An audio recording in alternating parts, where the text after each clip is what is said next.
Good afternoon and good evening, and thanks for stopping by. Welcome to Starbase Weekly, the RGV aerial deep dive into images he captured from the ground and air in Boca Chica, Texas. Our dedicated team will guide you through with the latest updates and theories at Starbase, Texas.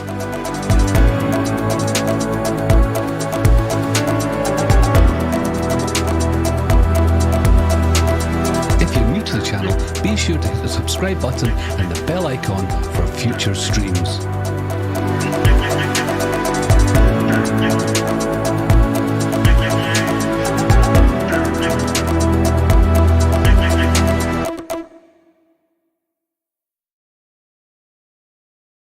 Hello everybody, welcome back to another episode of Starbase Weekly. My name is Mauricio and this is episode 37. And I'll pass this along to Grandpa Joe.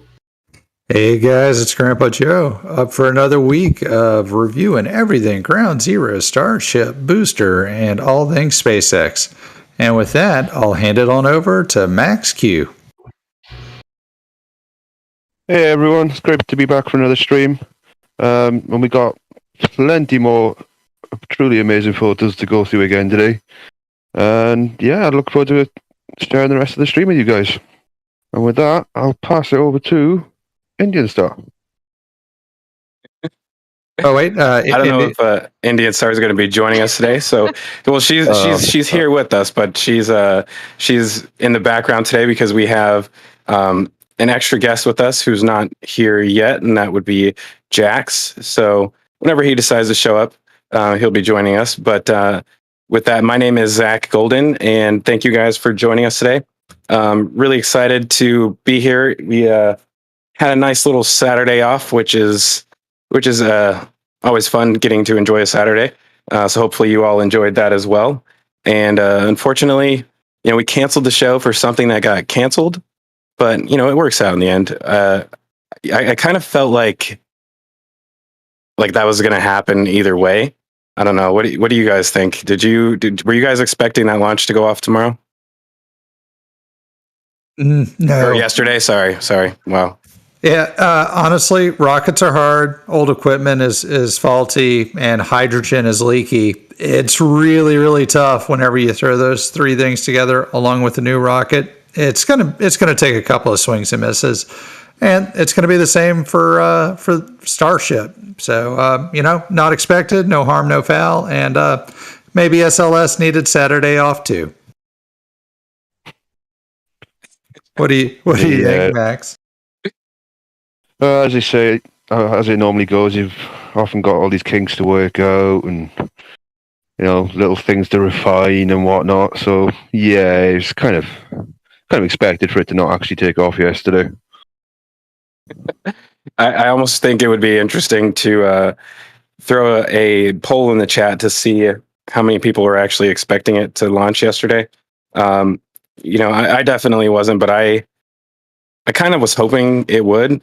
Obviously, as they've mentioned multiple times, these scrubs happen regularly. As far as with new rockets, with the space shuttle, I guess they had to roll back to the VAB 20 times.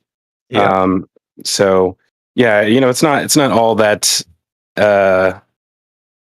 surprising, I guess, but still, I was kind of optimistic, just a little bit. I was hoping that they would we'd get to see that yesterday, but yeah, of course, that didn't end up happening. So yeah, with that being said, we are still here today. As I mentioned at the beginning of the show, thank you guys for joining us on a day that we don't normally stream. Who knows? If this goes well, we may try Sundays. It seems like there's definitely people here who normally aren't able to make it. I can see in the chat, and also it's nice to see how many members we have in the chat. Lots of green names out there, and if you guys would like to join as a member of the channel, you can as well. All you have to do is hit the join button in the. Lost you a little bit there. Oh, okay. Is it fine now? Yep, there we go. Okay, cool. Yeah, so all you have to do is hit the join button at the bottom right. Actually, I always forget where it's located because I've been a member for so long. So it's down there on one of the options if you guys would like to join and become a member of the channel and help support us. And on that note, we actually should mention Mauricio. How did we do last week on the fundraiser for St. Jude's? Yeah, so last week we did a fundraiser for St. Jude's, and the total raise was $4,238. So I do want to thank everybody that donated and everybody that supported the stream and support St. Jude as well. Wow, that's amazing! What a great effort. Yeah, you guys are pretty awesome for donating that much money. That's pretty amazing to you.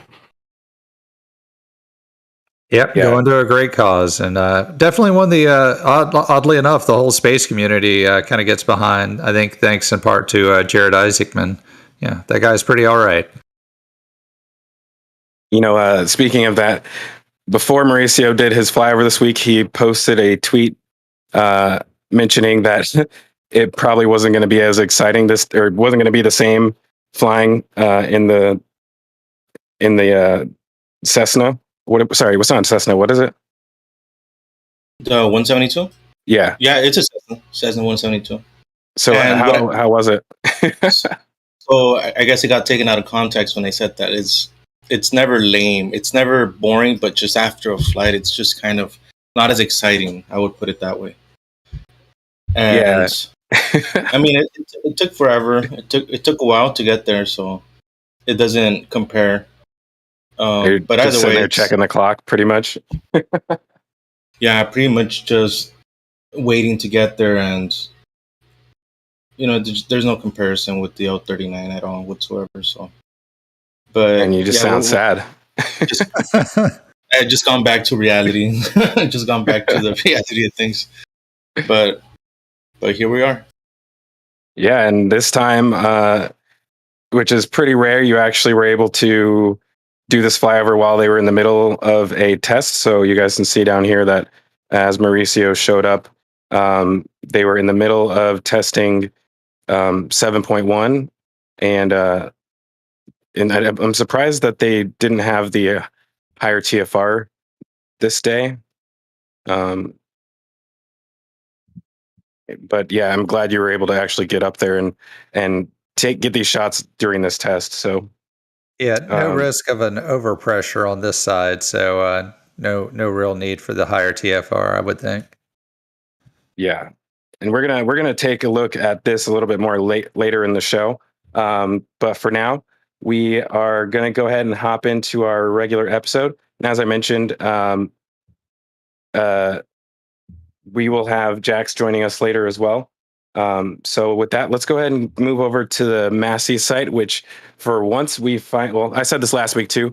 So it's a continuation of that. We have some pretty good updates going on over at the Masseys site. So yeah, here we are. And Before we dive in, real quick, let me thank a few contributors. 55 Chevy Guy Steve, $20, starting a chain for Sunny biscuits and airplane fuel. So all donations go towards feeding Sunny, paying for gas for Mauricio, and renting airplanes. So thank you, Chevy Guy Steve. $10 from Samsung. All aboard the train. Sunny, we'll say friends unite. And James Wilson, $20. Puppy food is expensive. Puppy train join in. Thank you guys for keeping Sunny fed. The dog's going to be fat by the time this is over. And all jokes aside, we definitely appreciate you guys donating. We are still making upgrades to hardware and software behind the scenes so that we can continue to upgrade the quality of these shows every single week for you guys. Hopefully we'll be working up to actually, doing on-camera stuff as well too.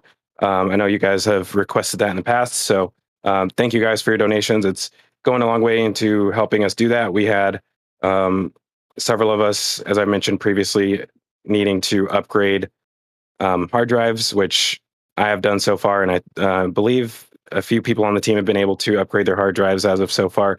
But we still have a few more members on the team who we have to take care of. So we definitely appreciate all of your guys' donations. And with that, let's hop in. So, Grandpa Joe, I asked you this last week.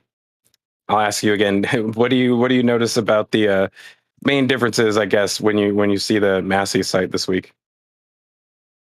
Well, let's see. Did they move the birdcage this week? Because that wasn't there last time, I remember. Yeah, we do have the nose cone jail. It looks like it's finally got itself another temporary home. Yep. And was that where the tactical range was originally? And that would explain why they were flattening all that out. So, yeah, no, I'm just noticing some of the dirt's been moved around. And, is that road base they've added there as well? Yeah, there seems to be dropping off a ton of like road base down here. I'm kind of expecting a lot more concrete to end up over here soon. And man, there's kind of a lot going on in this image. Number one, we have this structure that used to be right here. It was actually looked like it was half demolished for like the last 6 months or more, but it looks like they finally have deleted that building permanently. And I'm assuming that this one may go next unless they actually have a reason to keep it. But I do think it's official that Masseys Gun Range is no longer in here. So I'm actually wondering if we're going to need to change the name of this location at some point, because maybe SpaceX has their own name for it. Yeah, I was definitely seeing a lot of work going into making it very obviously a gun range, and now they're kind of changing things up. Looks like they might be moving along somewhere else. Can see that they've got rid of the benches are still here, but the canopy and the actual range itself is gone. They've started adding in a bunch of dirt back here. But what was your question? In the top left, I don't know if this is an old structure or a new one, but I noticed some concrete and rebar sticking out of the ground. I don't remember having seen, but it might be the angle. Zoom out a little bit and go to the top left. That structure right there with the bulldozer aiming towards it. Yeah, definitely. Is that new? Yeah, so this is something I kind of hinted about in a tweet earlier this week, and let me see if we can get a better angle of that, even though this one's a little bit darker. So you guys can see here that they're busy setting up concrete forms. They have already poured the actual base pad, I guess, but they have forms set up to add some additional platforms on here.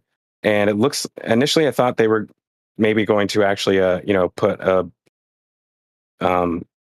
make this concrete over the top as well too, but it looks like they're just actual pegs right there. And so to me, this kind of, I felt like I knew what this was right away. So if we go over to the Sanchez site really quick, you can see these two tanks that are sitting here, or these have been here for a very long time. And one of the big things that I noticed about them when I was just trying to make sure that they would in fact fit there. I didn't actually check the distance between these two, but if you notice here, let me actually just get to a better shot of this. There you go.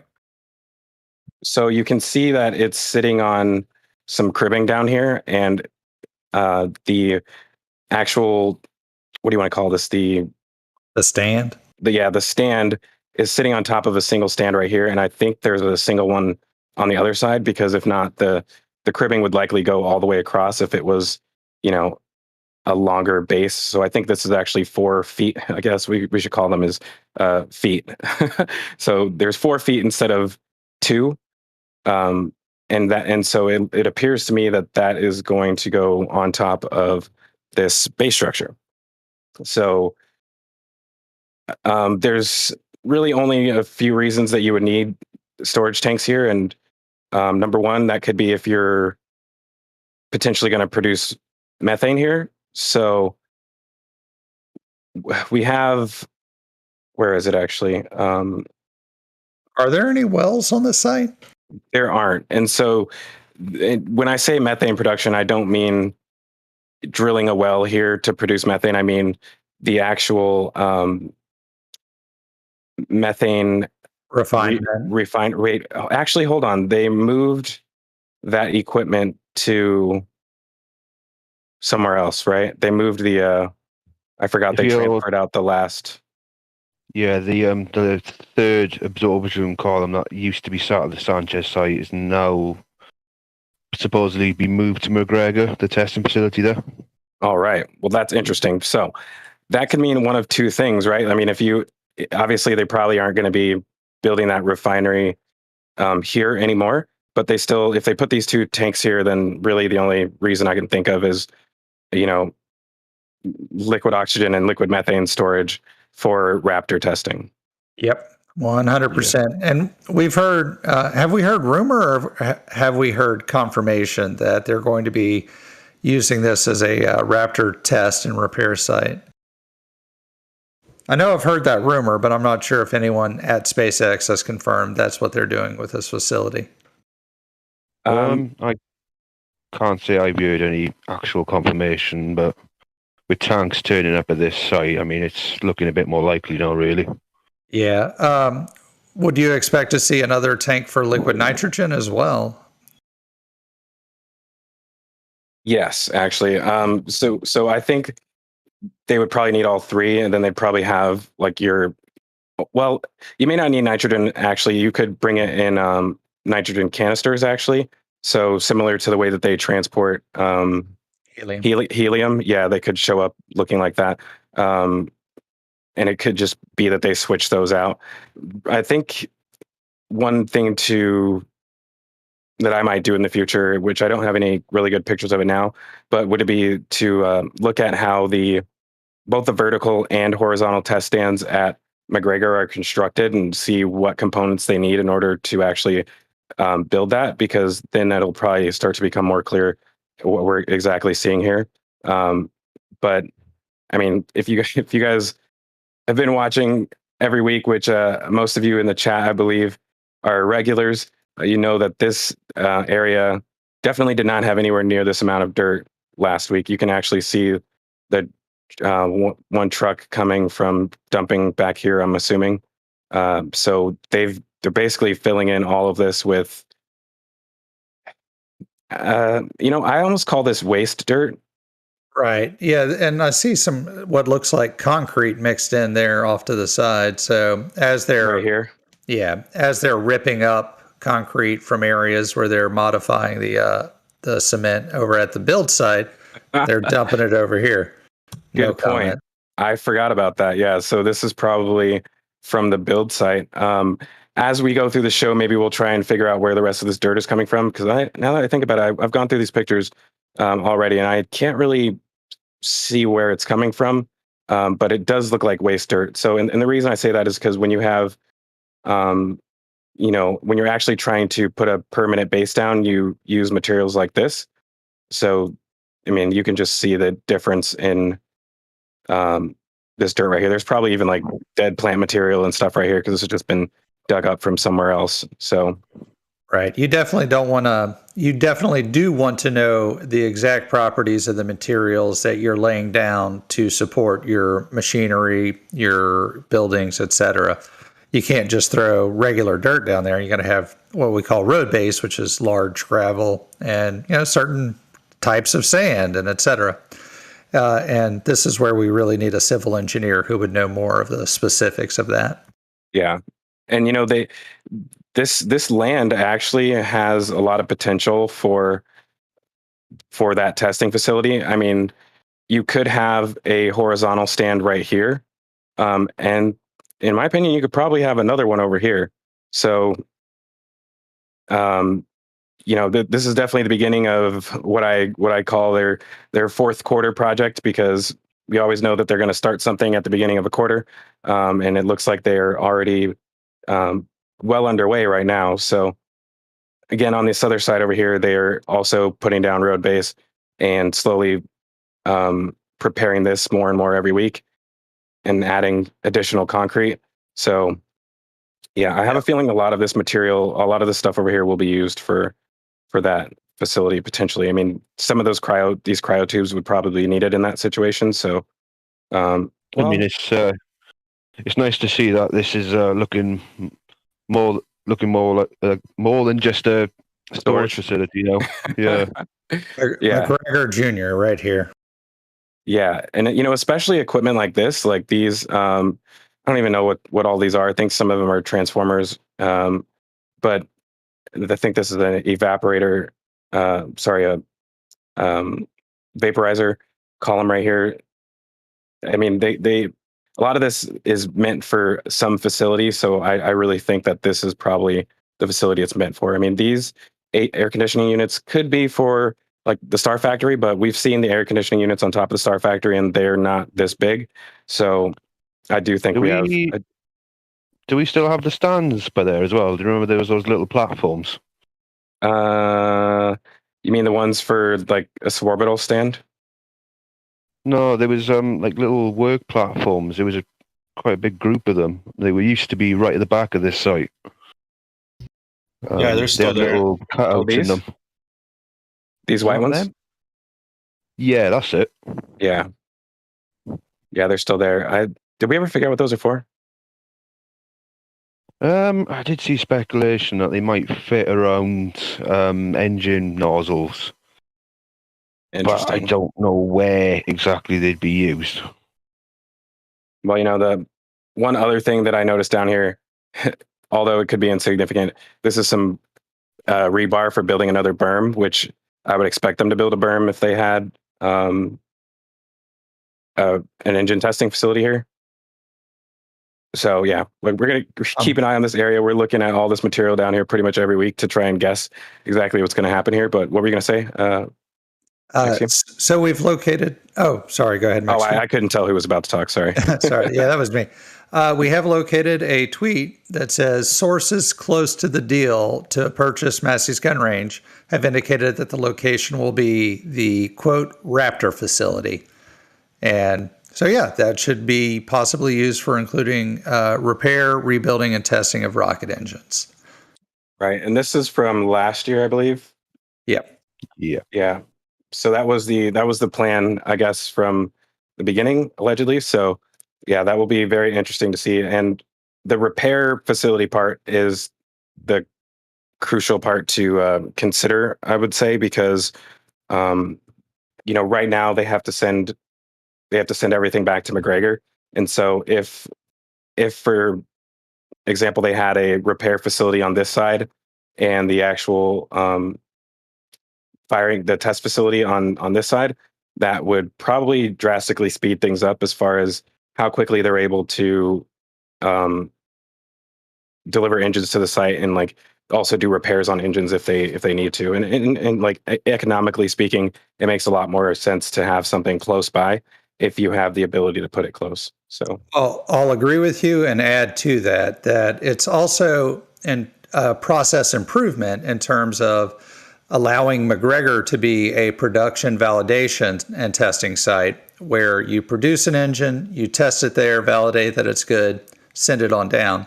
Yeah. And this way, you're not interrupting all of the production process to load a broken engine on for further testing. You're doing that at a third site. Also, you're not having to do an entire static fire, shut down the entire launch facility just to test one engine. So this will allow you to keep the launch site operations and improvements continuing and McGregor production continuing, and it just adds more capability. It's like adding more RAM in your computer. You just get to add more capabilities and there's more space to do stuff. And real quick while I have the floor, thank you very much to Mauser for the $10 donation for Sunny Fuel and airplane food. Thank you to Jim Cavett, $20 for puppy fuel and hardware. And last but not least, T-Liv has just become a member. Thank you for joining, T. And we appreciate having you here, both in Discord and in chat. Over to you, Zach. I was gonna mention. I actually forgot. I got distracted on the side. It's okay. Squirrel.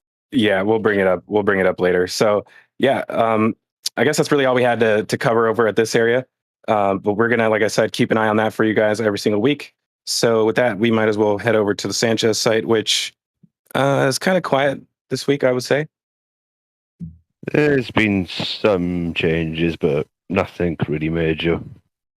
It seems like they're doing a lot of cleanup work, right? Let's get to a better overall image for this. Especially in this corner over here, I noticed that they have been doing a ton of cleanup work, it looks like. So, I mean, it's still super messy, right? But well, I see pass. That's an improvement. Yeah, right. Like it's definitely being cleared up a little bit. Probably clearing this corner out to put more junk in that corner. Yeah, true. I mean, you can never have too much space for junk, I guess. But I mean, I think it's a good to see them actually start to clean this up, because in reality they're just moving so fast that they don't have time to do it a lot of times. So this area has been pretty nice for them to just be able to drop stuff off and not have to really worry about truly scrapping it. And sorry, I'm just looking in here. I'm noticing all these weird looking objects in here, which I've never seen before. That kind of looks like the Raptor. I mean, not Raptor. The Stan QD. Or those are the old Starship QDs, aren't they? For the test stands. And then we have the little hexagon triangle things off to the top right. For the thing we were discussing last week, that might be a flame diverter. It looks super clean over here right now, too. Yeah, they've added extra ribbing there that wasn't there last week. And, oh man, just look how big they are in comparison to that truck right next to them. Yeah, I think these ones had the ribs, but the other two did not. So yeah, I see. Added them on to these two down here. You can see them adding them on actually right now. Go ahead, Max Q.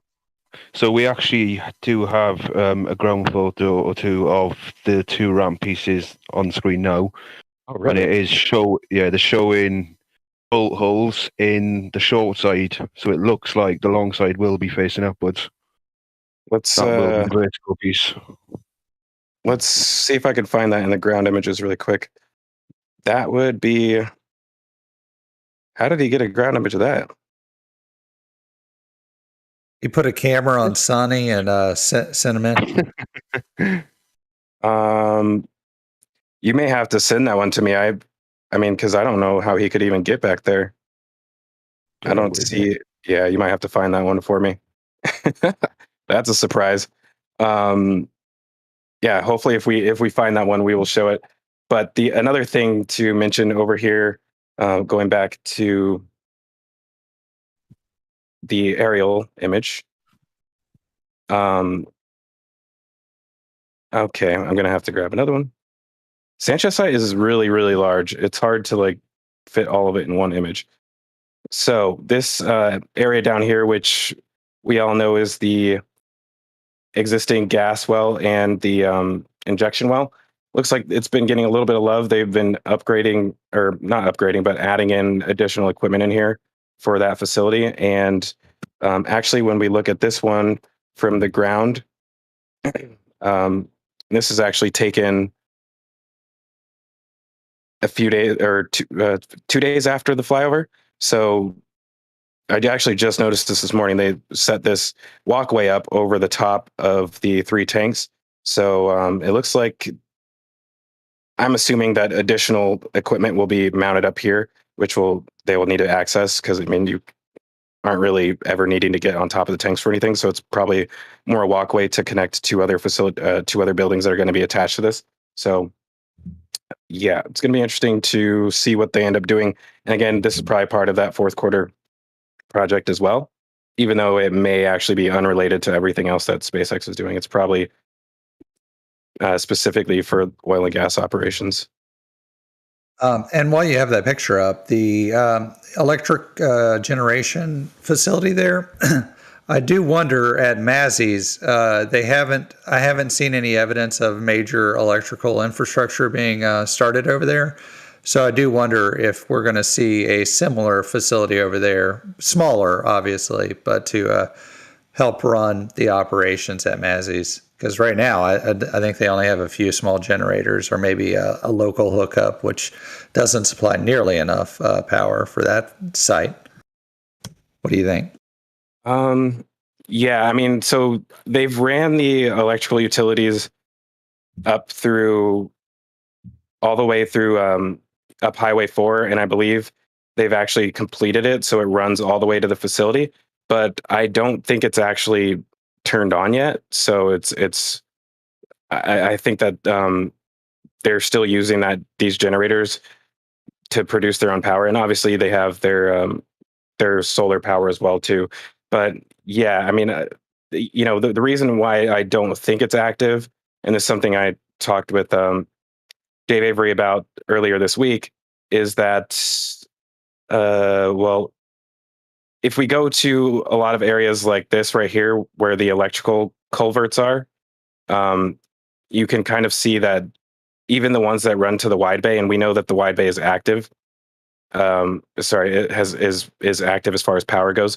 Like, these are clearly, there's the conduits down here, but the actual power lines are not ran through these yet. So that's the same case, like pretty much all over the site. So all of the new culverts that they've dug, we haven't seen any actual electrical lines ran to them yet. And it'll be really easy to know when they're doing that, because you'll see huge cable reels laying out all over the place, which honestly, I haven't even seen those show up.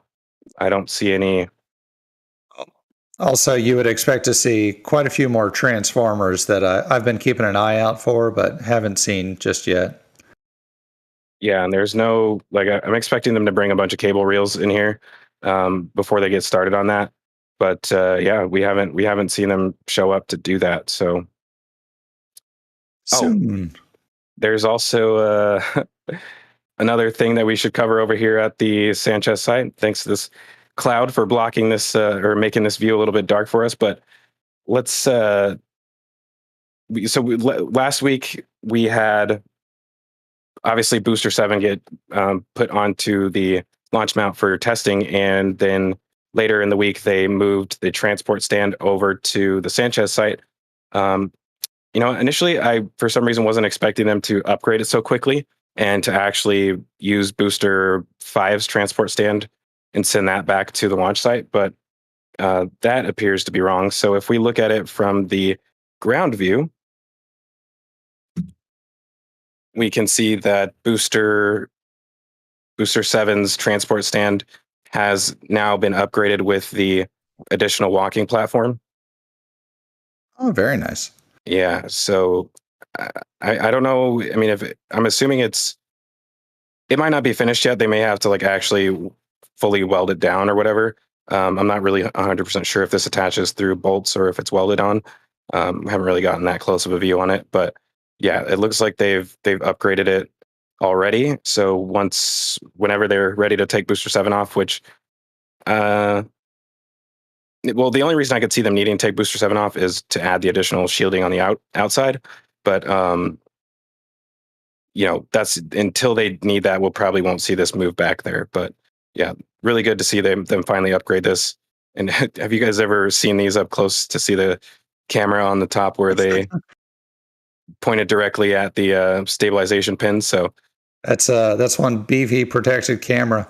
Yeah, this is basically how they automate the process of lifting the booster off of the transport stand, because obviously they usually clear the pad every time they use the chopsticks. So this is part of automating the chopsticks. And I wonder actually if this cable has to be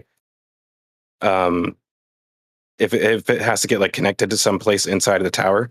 So they have it all coiled up right here. So I have a feeling that once they pull this up to the launch tower, that they have to connect this to a cable inside the tower so they can monitor it.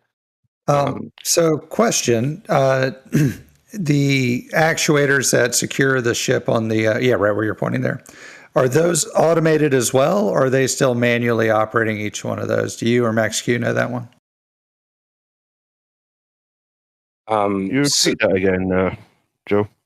Do the clamp, the hold downs for the transport stand, do those have to be operated manually, or are those all automated now? Not just remote operated, but just automated. So what I'm still seeing is the blocks, they can be operated remotely, I think, but then the actual clamps on the end of the blocks, they're still needing to be done by hand. Very good. And while I'm asking a question, a few other questions have come in from the contributors. So Mauser asked, could the tanks, I think referring to at Masseys, could the tanks there be used for testing test tanks to destruction? So just like we had 7.1 that shut down the entire launch facility, perhaps it would be wise to have a test to destruction facility out at Masseys. What do you guys think? Okay. Well, I mean, it's possible. The problem with that is, you and I'm sorry, I'm zoomed out all the way on this, but this is Mexico right here. So I don't know if it's wise to put something like that where you might actually, well, I take that back, because they might actually blow up Raptor engines here like they have at McGregor. So, and with Mexico being right there, maybe it probably doesn't even really matter. So really, I guess anything is possible. I don't know if this is the best place to do that at, but I mean, if any of the test tanks explode and the top pops off and lands in Mexico, they'll be having to check for its passport, I think. The other thing to consider there is that those test tanks are very large. You would need quite a few more tanks to hold on to the liquid nitrogen to fill it up. So it would take a bit more infrastructure than we're seeing being built right now. John T asks, could they add a dock and ship Raptors in and out to Florida? And I would guess one option would be from Masseys, but the other option would be further down Highway 4. They just built an extension. So what do you guys think? Could they ship Raptors in and out to Florida from there? It would have to be a special kind of barge, probably. The thing is that for any kind of like large ship, they may have to actually dredge this more, because I mean, this is just a natural river, right? So I don't think it's made for large ships like that to be moving in and out of here. But I mean, it's not impossible. So Raptors are of such a small size that they can be shipped over the road. They already have the infrastructure for doing so. They have the trucks. I would think they would continue going on with the road. And Crane Man asked, how can I donate with PayPal? Mauricio, I will let you take that question. And PayPal does have the added benefit of it takes much less overhead when you donate with PayPal. YouTube can take like 30%. Yes, I believe the question came from Crane Man, right, on YouTube? Yes, sir. Yeah. Yes, so there's a link in the description, and I believe that was him. He did a few minutes after he made that comment, there was a PayPal donation that came in for $47.35 by Rob. I won't say the full name, but Rob. And the question was, I think we can answer this right now, maybe in the future here during the stream. It says, finally succeeded with my donation. Can we expect the sonic booms from the Super Heavy booster returning to either 20 miles from the coast into the ocean or returning to stage 0? Please keep up these awesome reviews. Thanks, Rob. Thank you, Rob. Good question, and I'll take that one. We do hear a boom with the return of the Falcon 9s, so I would expect something quite similar. I don't know if that is the sonic boom as it's coming out of supersonic flight. I know that up at max Q and returning from boost back, it will be supersonic, so I would kind of expect that. What do you think, Max Q? Yeah, I'd say we definitely hear a sonic boom. Well, I might even hear multiple sonic booms because I'm sure that's what we hear with the Falcon 9 boosters when they come back to land or down to the drone ships. Yeah. So, yeah, I definitely expect to hear something. One way or the other, this entire affair is going to be very, very loud. Oh, yeah. And sorry, got two more questions. Any thoughts on Raptor flow to Florida? Well, I think we kind of answered that one. Yeah, the Raptors will probably be delivered there. All right, back to you, Zach. And since there's 630 of you in here with us today, if you guys can do me all a huge favor if you haven't already and hit that like button. We really appreciate you guys. It goes a long way just to letting people know that we're streaming right now, because usually, obviously, our normal day is on Saturday. So again, we appreciate all of you for being here today on a Sunday. And yeah, if you guys hit that like button, it goes a long way to helping us out, like I said. And Mauricio, did we ever end up posting that that poll in the comments about whether or not people expected SLS to scrub? We don't have to. I was just curious if we did. No, we didn't, but I did do another poll just now. It says, what day do y'all prefer Starbase Weekly episode, Saturday or Sunday?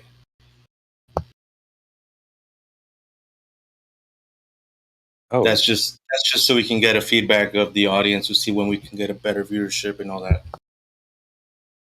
Yeah, that'll definitely be very handy for us if as many of you as possible can answer that one. all right. Well, while they are answering that, we will continue on. And I'm going to, I think, skip over the build site right now because we're going to wait for Jax to get here.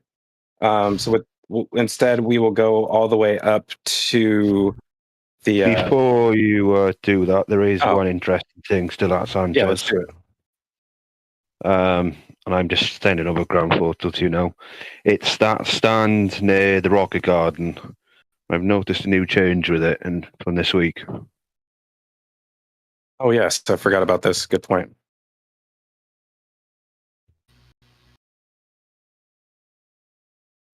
Yeah, so as you can see there, we now have teeth on the underside of it. So what do you think these are going to be for? I think this is part of a turntable system, and what we're seeing on the underside of the structure may be teeth that lock into something else, the actual mechanism that turns. Wow.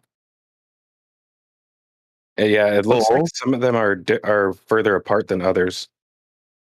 Yeah, or we could be looking at the top side there, and this ring may be upside down. Interesting.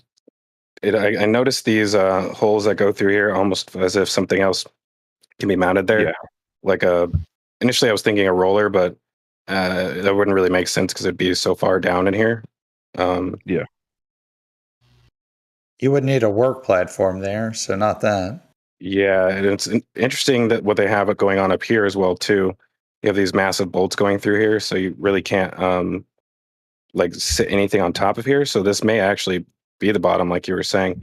Let's see if we can see any difference with that from the aerial view. Let's see.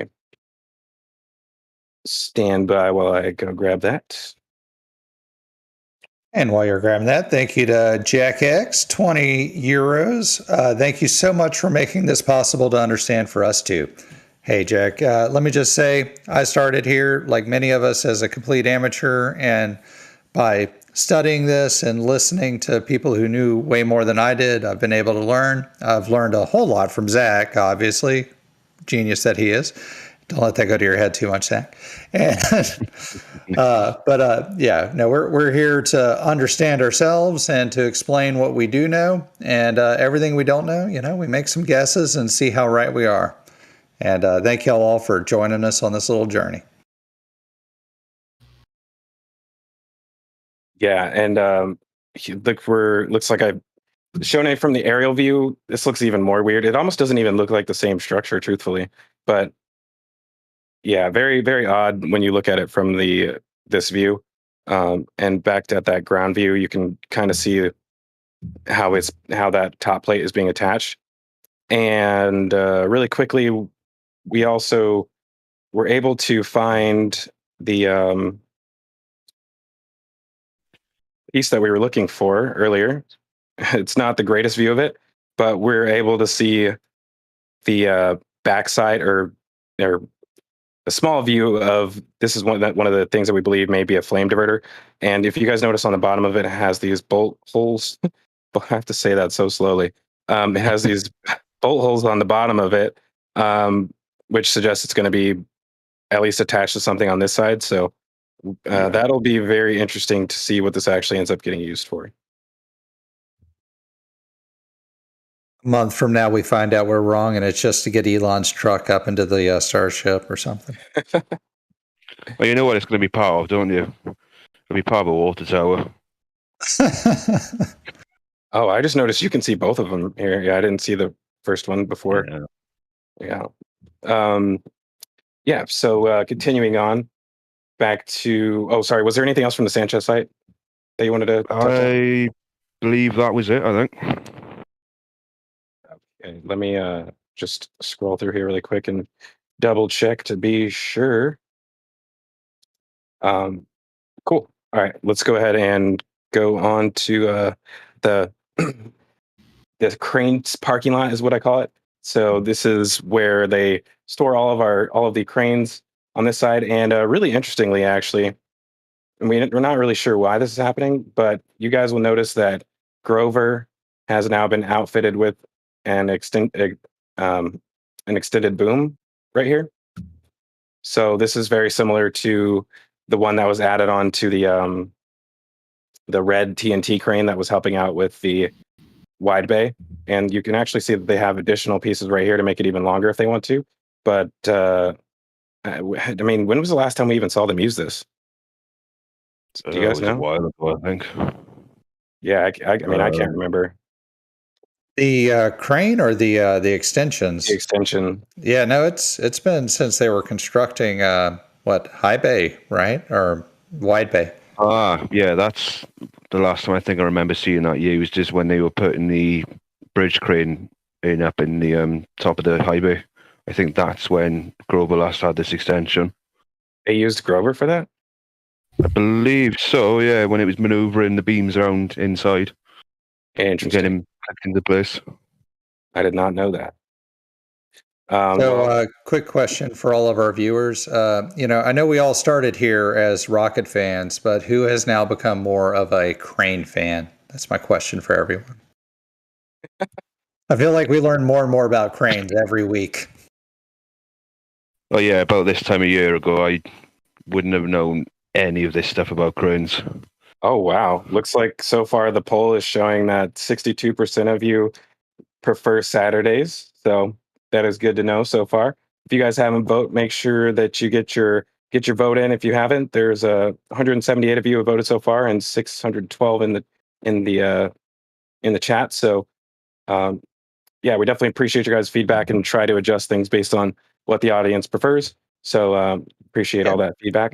We're here for you. And update that extension has been removed. It was used to load the corner platforms in the wide bay, and now it's done and it's been taken off. I was just going to say that would be a good thing to use it for. I saw them use Shadow, the black SpaceX crane for that.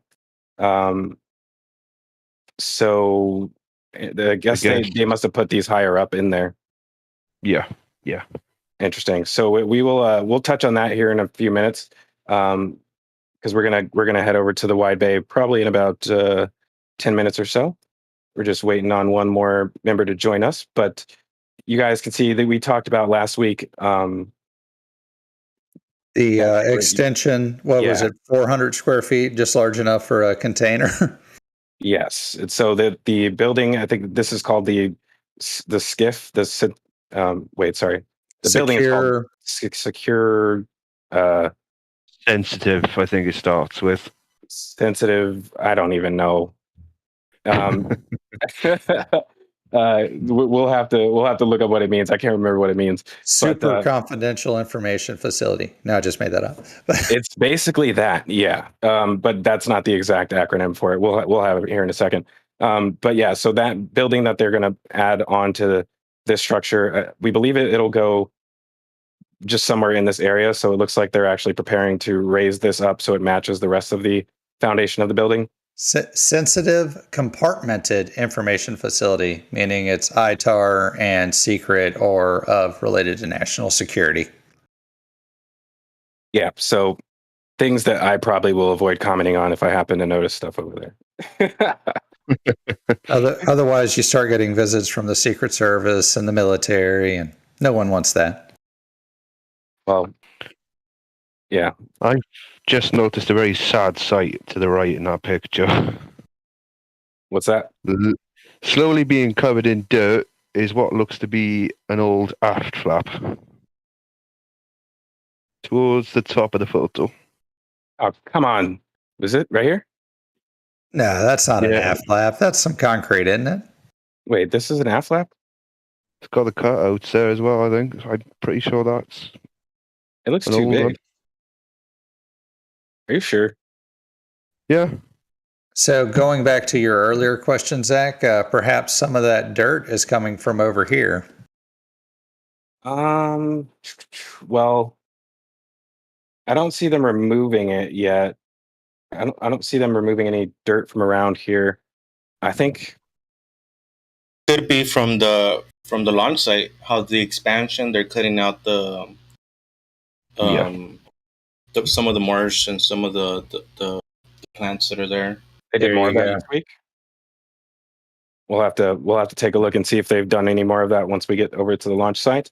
Yeah, you guys could be correct about that. I mean, that does kind of look like an aft flap, but I'm not sure. And if it is one, I feel like they should auction it off instead of burying it. But who am I? So yeah, I think that's pretty much all we have going on over here in this area. But I initially was kind of thinking that this would be used for those platforms. That's what I was going to say before we got that info. So good to know why that was actually being used. And that also means that the platforms are probably moved closer to the top of the wide bay. So we will touch on that a little bit more once we get over there.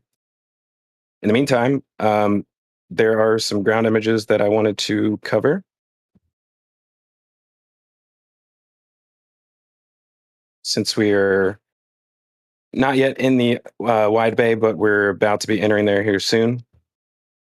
So if you guys can see on the front of the building, it kind of looks a little bit similar to how it did last week.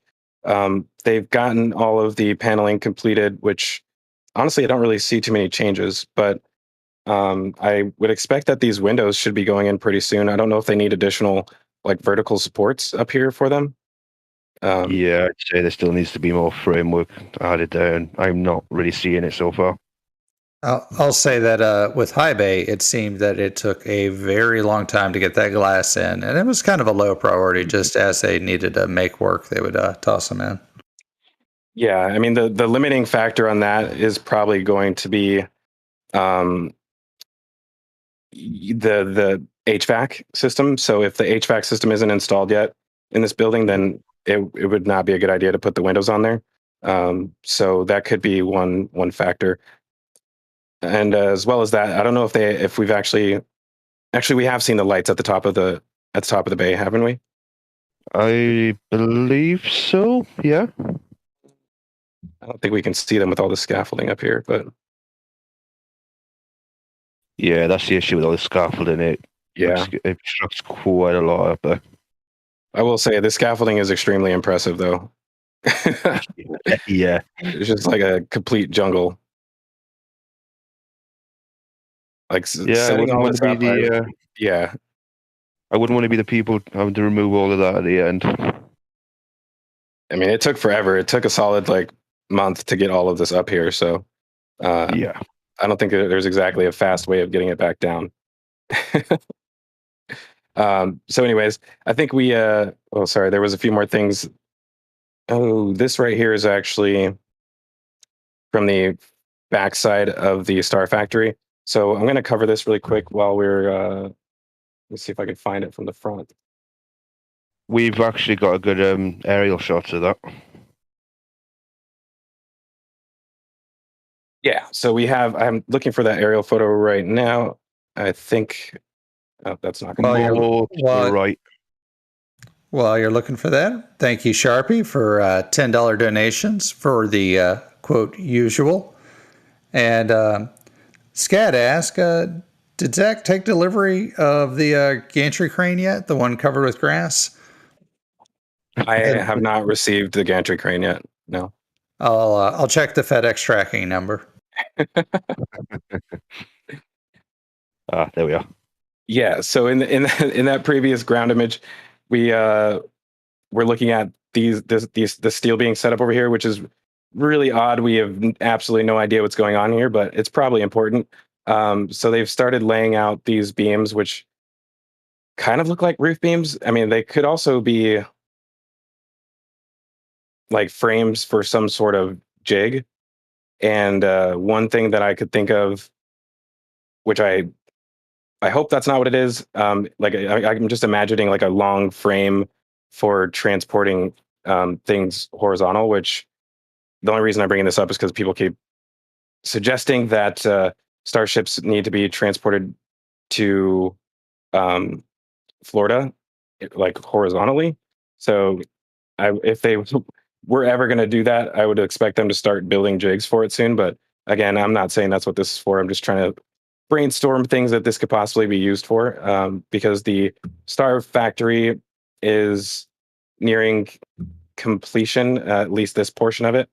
And we're going to touch on that more later. But if you look at it from the ground angle, you can see that these steel beams just barely almost have labels on it, so we can figure out what they are. But yeah, these look like they're meant to be mounted horizontally and not vertically. So it'll be interesting to see what these end up getting used for. They're also, in my opinion, too long to be used inside of the Starfactory. And as we know, it's largely nearing completion on the inside. So I highly doubt that that's what it's for. But cool. So let's go over to the wide bay area. Right. So with that, I took some notes, and this week we have seen Ship 9 stacked up a little bit higher. Booster 9. Booster 8 has had some chines added and further work done on it. And then Ship 25 has gone from 3 pieces down to 2. They've stacked the nose cone onto the nose cone, and the payload bay are now stacked on top of the forward dome. So, yeah, making good progress with the ships there. Yeah. And, speaking of progress, one thing that we mentioned earlier was these platforms. So, as you guys can see, they have started. I believe this is the last of the old ones.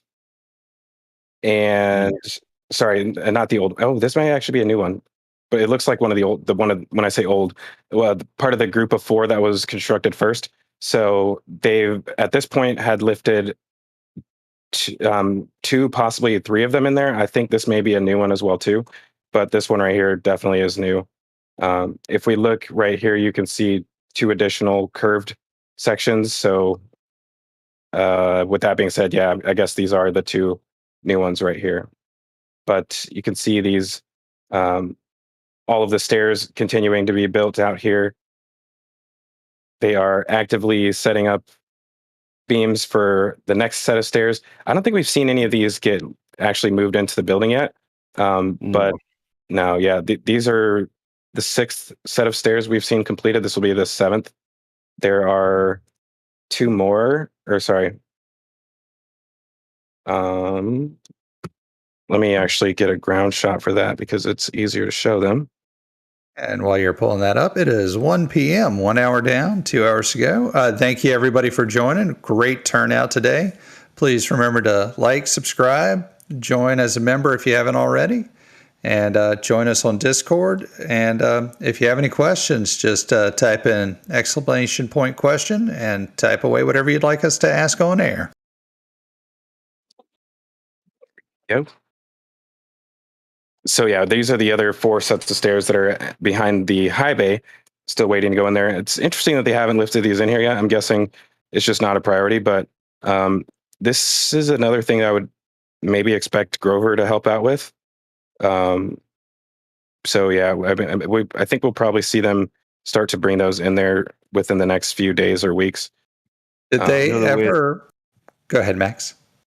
The way they're going with all the building all these stairs there in Starbase, they could probably have enough to stack on top of each other to get to orbit.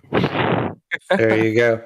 Did they ever officially change the name to Starbase, Texas, or is that still in the works? Well, we're still working on it. Yeah, go ahead. Plenty of ways to get your steps in every day. Yeah, so they'll actually have, this will be the 2nd set of stairs for the wide bay. So as you guys know, there's one already in the front left corner. So this will be the one that goes into the back right corner. So hopefully one day we'll get a tour on the inside of it to actually see that. We have Lola Manico 3D and 2Legit working on some renders of that. So hopefully we'll be able to show that to you guys soon. Probably not today, but be on the lookout for that because we've got some updated images of what we think it looks like in there right now. So yeah, we will be able to talk about that. And again, while we're waiting for Jax, who's on his way here, I think one of the big things to discuss this week is the concrete work that's going on outside of the Mega Bay.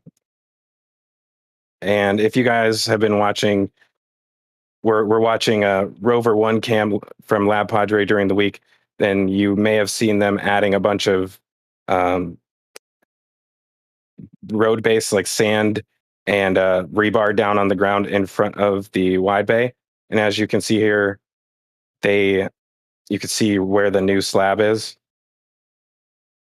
And there's still more to come as well. If you look in front of the high bay, you'll see that they're actually digging up more concrete there. Oh yeah, they already started actively digging that out. Mm-hmm. So I posted a video to Twitter a while ago. I don't know if I'm gonna be able to. I don't think I can find it right now. But basically, it's when they moved specifically Booster 9's methane tank section into the wide bay. It was wiggling a lot back and forth as they were passing over this because the ground was super uneven.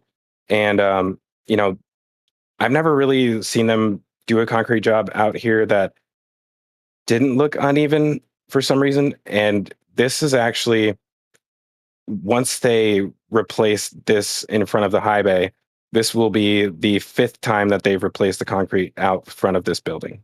And I make a request that you make a supercut of all the times they've ripped the concrete out and replaced it and set it to the Benny Hill theme song. It will be difficult to find all the times because a lot of times they did it so quickly that it was hard to even tell. But I will make a valid attempt at doing that. I'm glad that they're doing this because and this looks a lot thicker than it did previously. I mean, I think this is concrete on top of sand on top of concrete. Yeah, they've been using that concrete sandwich in quite a few places, it seems. All I can say is whoever's supplying all this concrete to them, I'd love to be in their position. And the first thing I thought of whenever SpaceX started down here a few years ago was they should have built their own concrete plant by now. They could have been their own best customer. Vertical integration. All right, I just found, and thanks to Rohan for pointing this out, there's actually a third curved piece over here for another walkway. So this one is probably one of the original 4, actually. So they still have another 3 to construct, it looks like. Sorry, this one is part of the original 4s. And I think with Grover being back at, or sorry, I'm assuming these are already in there at this point, but maybe we can see it from the ground, actually. Once we start to talk about Booster 8 and Booster 9, I'll see if we can see back into the back corner of the wide bay, but I don't know if we're going to be able to see that far. You know, Zach, with 4 corners and all the different workstations, upwards of 6 boosters working at a time, I kind of get the feeling you might see a dozen or more of those work stands going in. Definitely plenty of room to add more for additional capability there.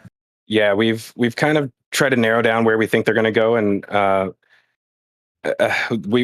there's a few places where they just simply won't fit. So we'll talk about those a little bit later. But in the meantime, we have Jax, who is just now joining us. So thank you, Jax, for arriving. Hey, everybody. Sorry I'm a little bit late, but I'm here now nonetheless. Happy to be here. Thanks for coming along, Jax. And now might be a good time to show Jack's handiwork with the coming up soon with the labeling of all the areas at the build site. One last thing before Jax gets started here, because there's a lot to cover at the build site. I have noticed these blocks down here on the ground, which appear to look almost exactly like they're ready for a booster stand to sit on top of it. Well, do you think these are holes in the ground? You know, there's actually a possibility they might be counterweights that they put on the ring sections. We were talking about it the other day, because they have, if you look on the side of them, there are 2 kind of points, which are similar to how they hang counterweights with 2 chains. Are the counterweights this thick that they put on there? Sometimes, yeah. Wow. It's sort of like they've created some kind of summoning circle there for more counterweights. Yeah, it's kind of strange. Yeah, initially I thought that maybe they drilled holes down here in order to like put a booster stand there, but now that I think about it, this is drainage right here, so I don't think they could be able to do that anyways. So yeah, you're probably right about that. Interesting. Well, yeah, it caught me out as well until I looked a bit more closely. So, Jax, what do you think is the most exciting thing happening outside of the ring yard right now? Well, there's definitely some fun going over by the low bay with the payload bays. That's I say it's kind of fun. It's kind of a mess right now. You want to start over there? Why not? Let's do it. Cool. So, as many people have discussed now, and many people know, multiple signs are suggesting that Ship 26 will not have a heat shield. Based off of parts being detiled and parts being produced without heat tile pins. What we're seeing here is, so on the top you have what we had tracked as Ship 26's payload bay. On the bottom you have Ship 27's, or what we had known as Ship 27's payload bay. The thing is that they brought Ship 26's over here, but they haven't worked on it in weeks. And Ship 27's actually, even though it doesn't have the door cut out yet, it's actually it's 27 right here, right? Yeah. It's Are you sure actually, there's no door cut out? It almost looks like it's right there. There's they leave the gaps in the stringers for them, but they're yet to cut it out. But even without that, it's actually a more developed section on Ship 27. So we think that there's a possibility that Ship 27's payload bay is going to be reassigned to Ship 26. Just because it doesn't have the TPS pins. So they might not want Ship 26 to have bare pins. Which would suggest that some parts of Ship 26 and 27 might be merged together, I guess you could say. So what? But didn't they remove the tiles off of 26's nose cone? They did, which is kind of, well, that's kind of the confusing part, because everything we're seeing suggests that the normal sections are likely being replaced by new ones without pins. But the nose cone, because they detailed that, I almost think that that's going to be the sole piece that has pins. And there's a possibility that, as many people know now, Mauricio saw a photo showing a smooth dome labeled for Ship 28, which strongly suggests that Ship 28 will be a new revision of ships. In the event that there's changes up in the nose cone, they only have 2 nose cones that would be in the Ship 27 block, so they might not have a choice about reassigning nose cones. They might just have to suck it up and do whatever. Wow. And there's currently 3 nose cones inside of are there 3 or 4? 3, I believe. 26, 27, and 28. Wow. Yeah, tons of nose cones sitting inside of there right now. So, yeah. I mean, that seems like easy enough to reassign one of those, but I mean, I guess it wouldn't make sense given the fact that they like stripped off the tiles on it. But yeah, one of the really interesting things, which is just glaring at us right here, literally, we have the payload rack, the Starlink Pez dispenser, actually being constructed out in the open. So I don't think I've ever seen that before, right? No, not in the open. We've never seen it being assembled before, so this is kind of different and interesting. Yeah. Do you think this is the same as all the other ones, or is it taller by chance? I hope it's taller. That'd be, because we believe that Ship 25 and 24 are using a slightly shorter version, not the full capacity that the Pez dispenser could be built to do. And if they want to fly a lot of Starlinks fast, there's the possibility that they might do that bigger Starlink Pez dispenser. So I think there's a fair possibility that this could end up being larger, but it's a bit early to tell. Are these the side rails right here, or for the top? I'd be lying to you if I said I knew. Oh, come on, man. That door there, that's pretty cool. There's this sliding door on the ground just below one of the man lifts. Right. It's if you move up or up. No, up. Right. That piece of steel right there. That's the door for Ship 26. Nice. It's just not stiffened up and not curved yet, but that's it. Are you sure it's not curved? I see a little bit of a bend in it.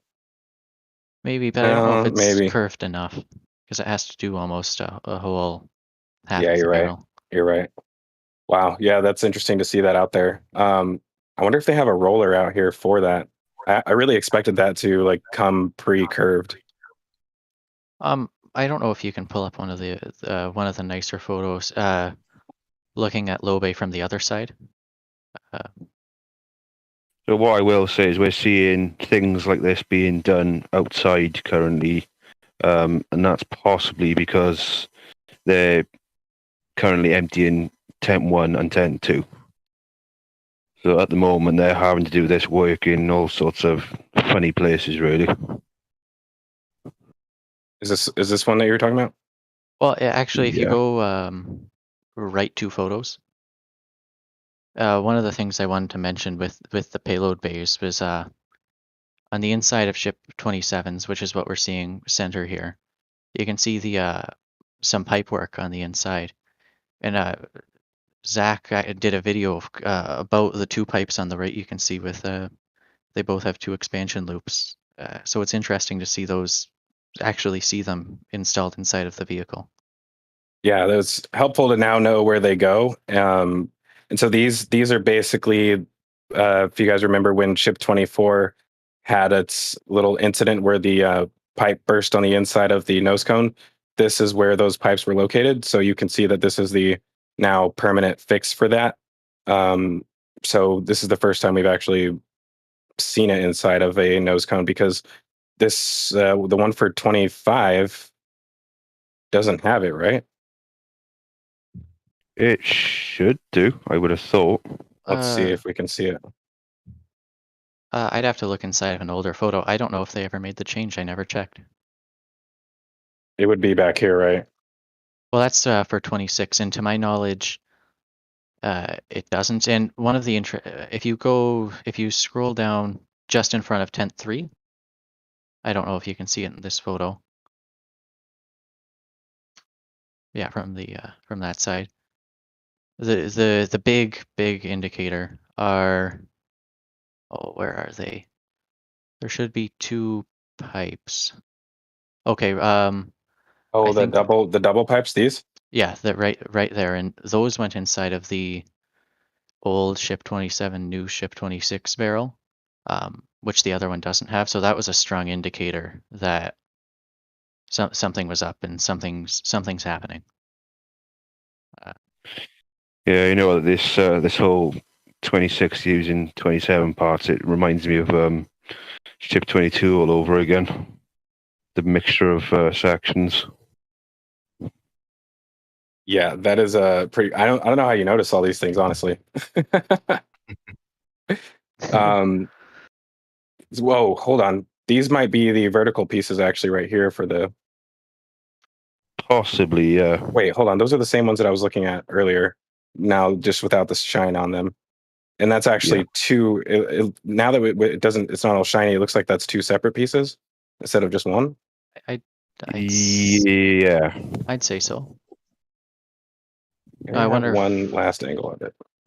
Yeah, I wonder if somebody could at some point compare a photo of those compared to the Pez dispenser in Ship 24 and 25 and see maybe if it's longer or how that works. Yeah, I mean, if these are the vertical sections, then they look like they're almost as tall as the just this section. So maybe it's not going to be taller, but I don't know. I mean, reducing the weight by removing the heat shield tiles, obviously that's not the only reason they're doing it, but that is one benefit. I did also expect them to increase the amount of payload they're able to carry, but maybe not. Yeah. And I think we have a few images to compare the wide ones. Let me see if I can. While you're pulling those up, I've got a few questions for Jax. Number 1, what is the progress so far on Booster 9? Booster 9, that's an interesting one. So Booster 9 is the first booster to be completely assembled in the wide bay. Currently, the methane tank is fully stacked. It's at 13 rings tall now. And the LOX tank just began stacking about a week ago, I believe. Mauricio has a couple ground photos of it. In his photos, it's 8 rings tall, but yesterday it was stacked to 12 rings, 12 rings tall. So this is the LOX tank? That's the LOX tank there, yeah. And next question. Could that be a mock-up of the human landing system from Michael? That's an interesting thought, because even if they were doing it to launch more satellites, surely you'd be able to get aerodynamic data about how HLS would perform on ascent. So I think while it may not be exclusively that, I'm sure that could be, I guess, some aspect of it. Yep, and eventually they will have to start building HLS components. I am interested to know, will it happen here? But I'm thinking more likely, will it start happening over at a mix of Hawthorne, at Kennedy, and maybe even down the road at the Echo Park facility. Oh, speaking of, Mauricio, we might need you to give a flyover over there sometime in the next year. little bit of a drive to get there, though. It's just east of Austin in Bastrop County. And we're going to see if I'm hoping maybe we have an image of when they lifted this into the into ship 25's payload section. So we'll see if we have that, and we'll bring that up here because it'll be interesting to compare this to see if it actually is the same. I mean, it looks the same, but like I said, we haven't really seen it out here like this before, so there's no way to know for sure without actually comparing it. In the meantime, here we go. All right, so this is interesting right here.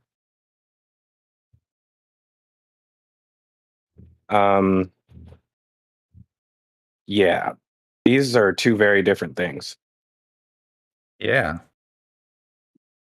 So this doesn't have any curved sections on it at all. Yeah, There is some curves there facing towards the camera. Oh yeah, you're right. On the upper level. But this right here, these two would need to be curved, right? In order to match. If you look above the blue actuators on the nearest end, look just above there. That face right by there is slightly curved. It's sticking out towards the camera. You can't really see it from this angle. Right. I think when we look at the aerial one more time, I mean, you see this curve though? I don't. So I'm looking at some aerial photos of Ship 25's payload bay that Mauricio got, and I think on that Starlink dispenser, they might have been added afterwards on some parts. Oh, let's oops. Let me look at this really quick. I got a better. Oops, cycling through all the wrong images. We'll get there. This is one from the side. I guess you can. Yeah, right there. There's one. Right there. Yeah, look how there's brackets coming out of the slight angle diagonally. That'll be where the curved piece is sticking out. Ah, yeah, I see it. So maybe it is the same thing then. Yeah. I didn't see in the aerial. It looked like these were already installed. Let's go back to that aerial one more time. You can see that those side pieces were already installed, and these look like another set of them. So maybe this is not even for the same PEZ dispenser. This might be for an additional one. You see what I mean? Didn't even think of that. Yeah, you might be right. Yeah. So with that being said, I don't know if all the rest of the frame pieces are even out here, but they may be by now. I'm sure they're probably constructing it quickly. So before we continue on from here, did we have any more questions on this subject? Because I did want to still talk about Booster 9 in the high bay wide bay because we still have some awesome images of that to show. No more questions so far. Crazy. All right. Well, with that being said, let me go back to these ground images because I really like seeing all the progress in front of the. Oh wait, this is the low bay. Where are we? Booster 9. So yeah, we already showed the lock section on here. Jax, have you noticed anything new about Booster 9's lock section at all? Or is it pretty much the same? It's holding a lot of similarities. One small, I guess, different. It's negligible to an extent. If you scroll down just a little bit, the pipe mounts for the autogenous pipework were redesigned for Booster 9. They're the little brackets. Yeah, the little U-shaped brackets. Compared to Booster 7 and 8, they are different on 9, but that's a very small change. Oh, one thing that I did want to mention, which I was actually going to bring up at the beginning of the show, was this piece sitting outside of the wide bay. So let me see if we can get a good angle of this to show what's going on here. This is really fun. I don't want to talk about this. Okay, so here we go. This is a really awesome image to show this. So inside of this LOX tank section, you guys can see these brackets that are we think welded onto the back wall, and we actually don't know if there's more of them. We're assuming there might be, but on booster. Wait, was that 9? Yeah. Booster 9. If you guys will remember, when they stacked part of the methane section, they actually lifted the methane ring section up, and then they had the forward section, and then they had a 4 ring stack section that was also lifted up underneath it. It was suspended underneath, and this is kind of what we're thinking is the same thing right here. So these somehow would have like wires or cables attached to them so that you can suspend it underneath the other ring section. So that's our going theory on what these are right now. And I don't think we saw any on the other side, right? I don't think we had I think angle this week. Oh, that was the double dangling approach. Yes. Wow, that looks sketchy as all get out. Real quick, I do have a question from Mark while you're on this image. If you could zoom out or go to the right a little bit. Do you think they're ever going to remove that grass between the Mega Bay and Starfactory? And I would guess no. I think that's a ditch for drainage. So that might stay for a bit, if not eventually get covered over. What do you think, Zach? Well, the only reason to cover it is so that they can move straight from the factory like out to the Mega Bay, but I don't think they'll ever be actually doing that because these won't be finalized sections in here, I don't think. I would expect things to move from this side of the tent over to this side of the tent and then to the then to the Mega Bay. But I don't know, and like as you mentioned, there is drainage set. This is you can see how it flows underneath the bridge right here, and I believe there used to be a culvert down here. I don't know where it's at. Slightly buried by the looks of it. I'm sure it's still doing its job because we don't see any water piled up over here. Yeah, I don't know. Yeah, generally you're going to see culverts every so often in that area. Yeah. Going back to the HLS, a new question did come in. Since HLS versions of Starship are never going to return to Earth, how will they be maintained? Max, you want to take a stab at that one? That's quite a question, actually. They just build them strong enough before sending them off to the moon, I guess.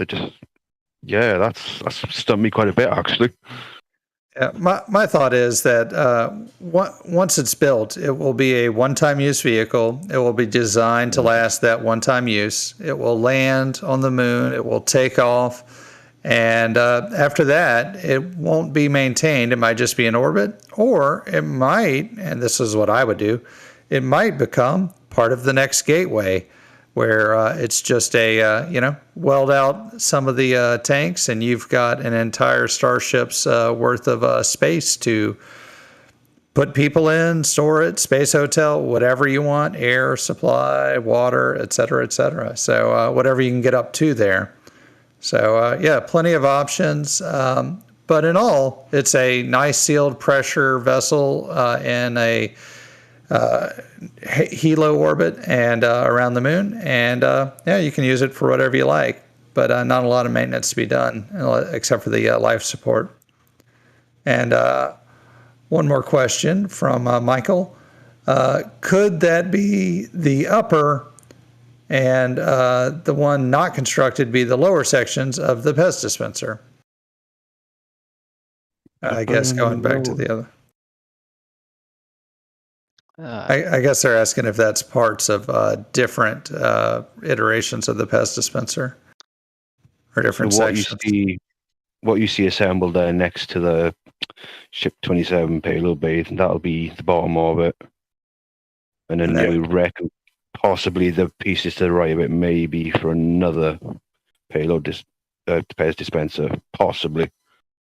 Yeah, if we look at that image one more time from the side, you can see the the way it's constructed right here, and you see the flat plates on the end that attach on both sides. So looking at that from the aerial one last time, you can see that matches up pretty well. Although possibly unlikely, there may be a slight design change with this pairs dispenser, possibly. Make it heavier. I don't think it's something we should count out. It's, like I said, it's unlikely, but there could be a slight evolution in the design. Well, let's just say the that jury's out on this one.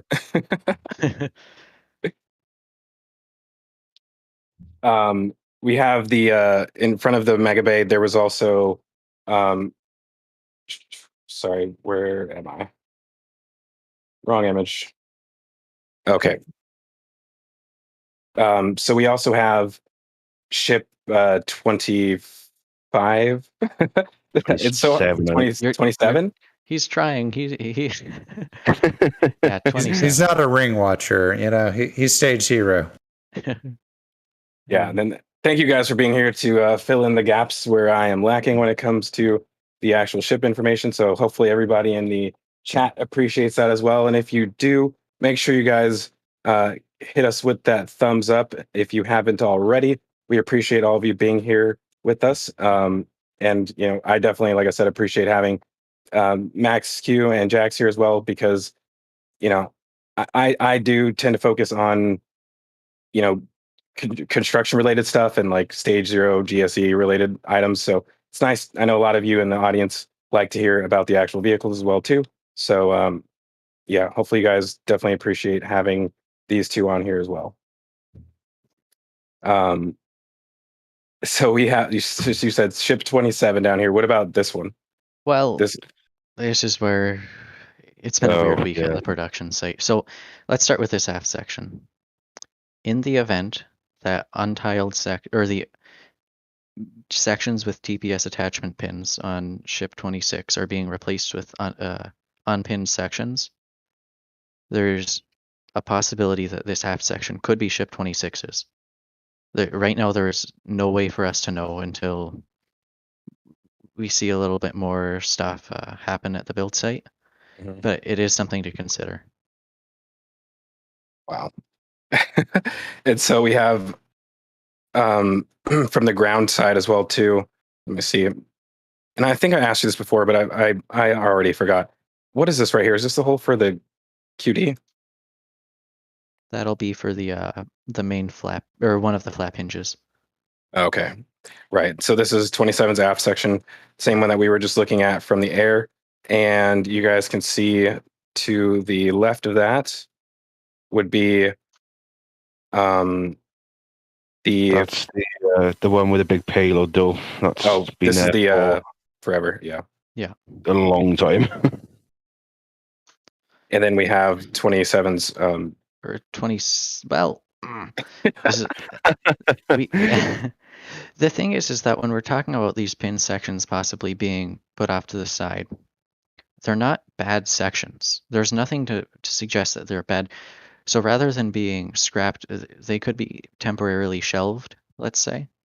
So like this tiled midlocks, rather than breaking all the tiles off, why don't they save it for ship 28 or something like that? That's something that makes a lot of sense to me. It's, like I said, it's perfectly usable.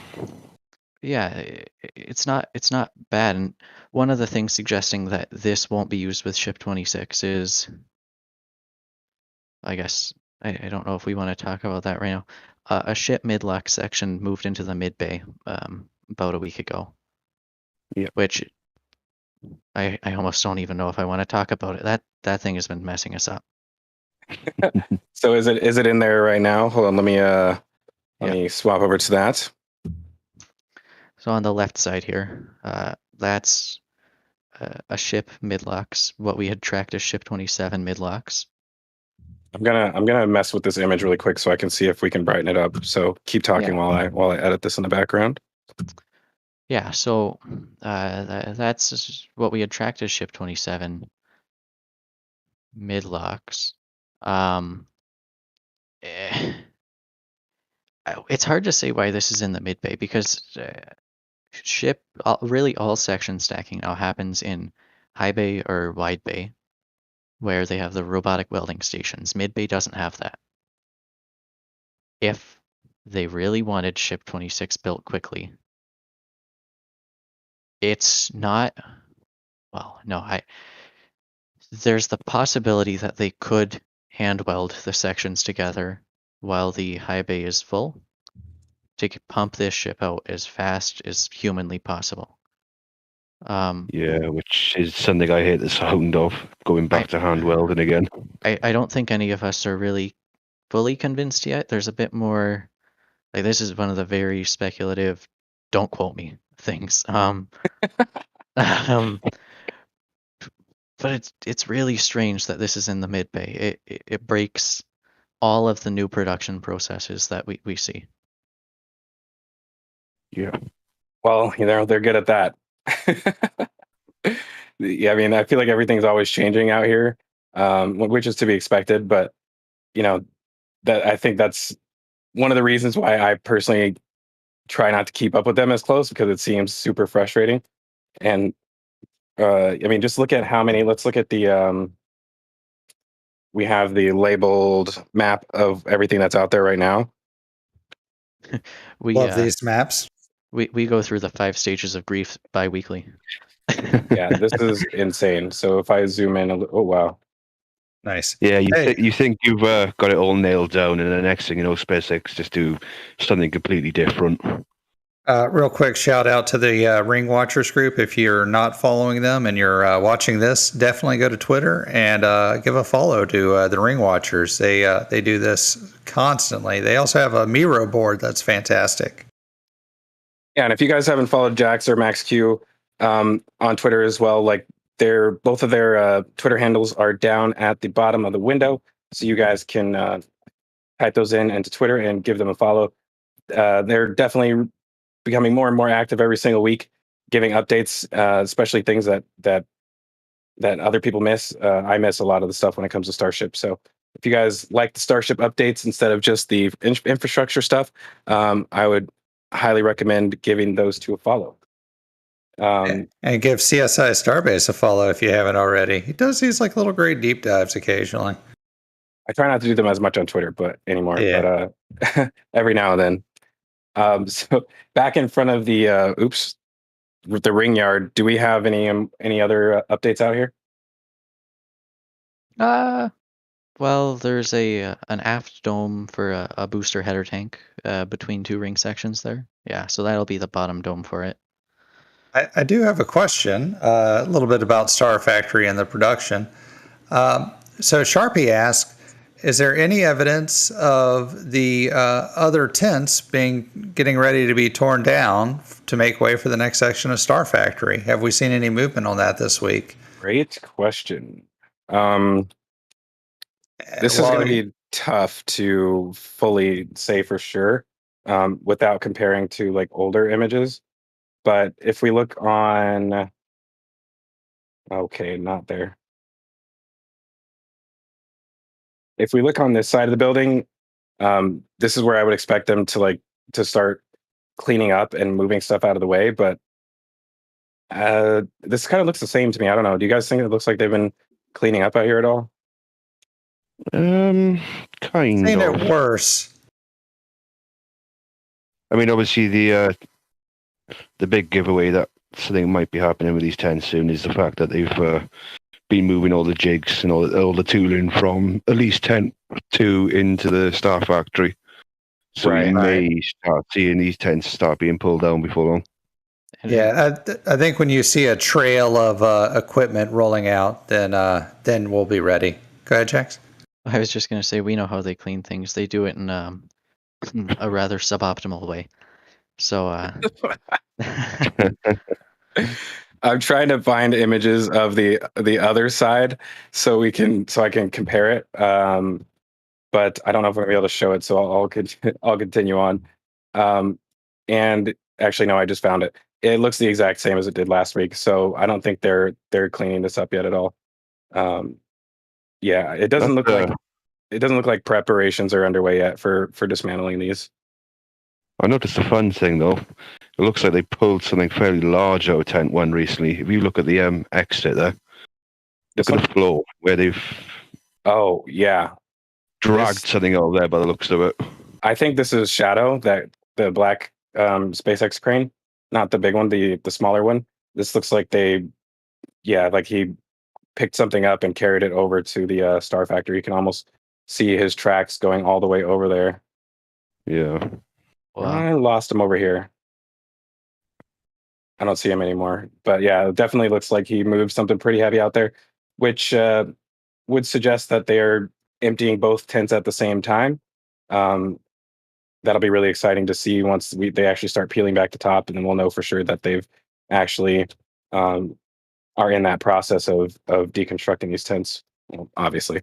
But so also out here we have Booster 11. Yep. Booster 11's aft dome. Look at that, guys. So let me get a ground image of that one because I know we got a good one.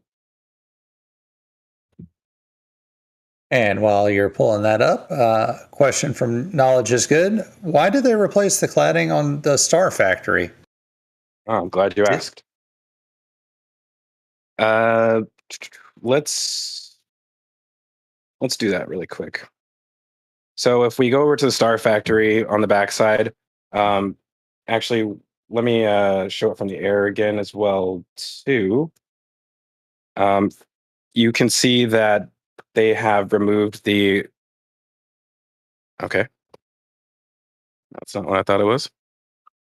Sorry about that. That's the wrong image. There we go. So you can see that they removed the cladding off of the side of the building, and even right here they have opened it up again. So it's kind of hard to tell from that aerial view, but when you do look at it from the ground, you can see that the siding that they had here, in my opinion, it may have actually been temporary siding. So they just put this up here just to get that wall up, because you notice that this is completely different paneling on this side. And I don't even, go ahead. I'm interested to see the other hole because that goes into the mechanical room. Oh, I think we can, the one that's where you can see the mechanical room has been covered up. This is probably the best we can see of the side of it right now. Yeah, you can't actually see into the back of it there. Well, I thought we had more images of that. On the image 2 to the right of where you were, there is right behind the crane. There looks to be a good shot of it. There you go.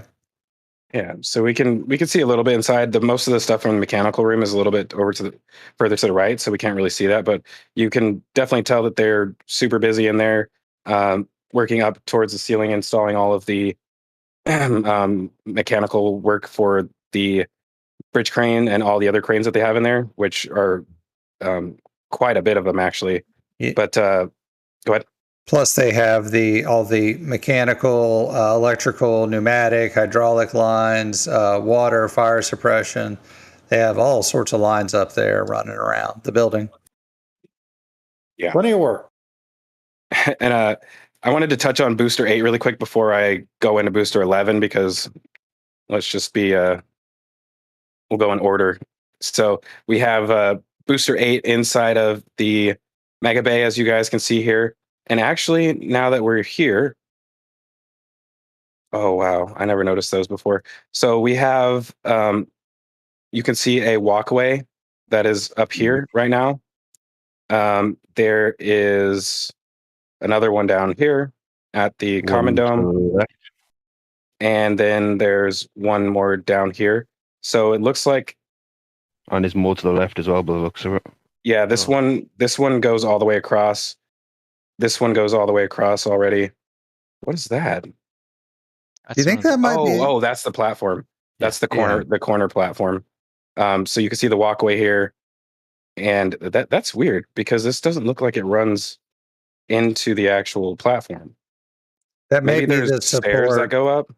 That might be the support for the next level, the next platform that's going in. I don't think that's the finished product there.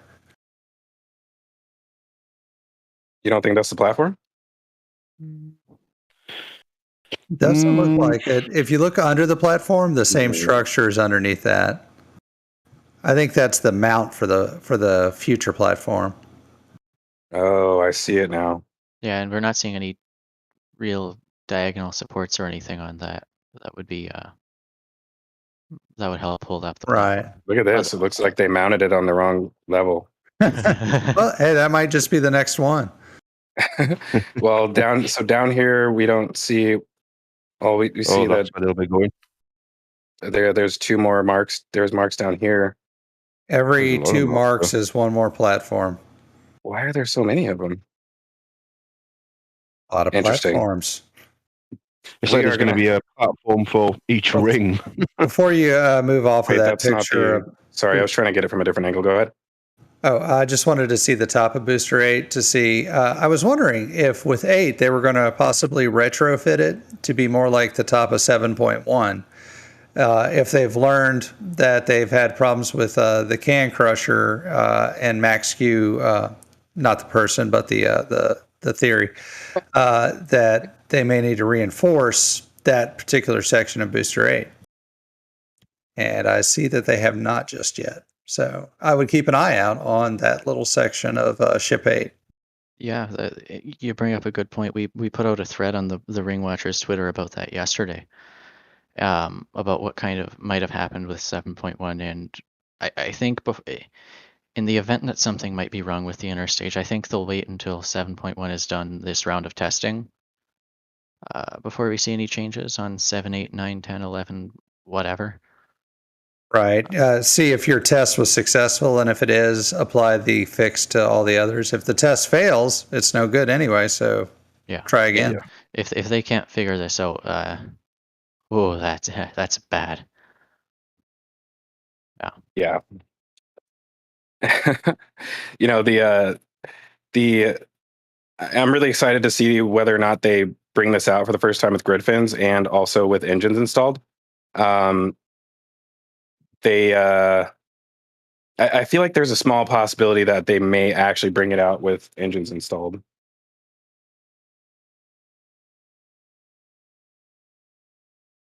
I hope so. I don't see any reason why they couldn't or shouldn't. I feel like they just finish it in the wide bay, get it out there, and go. Yeah. But yeah, I That's agree. a lot of work. I think they should just launch from the wide bay and call it a day. So speaking of, now that we can move over to the high bay, unless we had more questions over there. We have ship 25 ready to be waiting that full stack. And this is currently sitting on top of its the payload section, right? It's been stacked onto the payload section. payload and forward dome. Yeah. Yeah. So now one stack away from a fully stocked ship 25.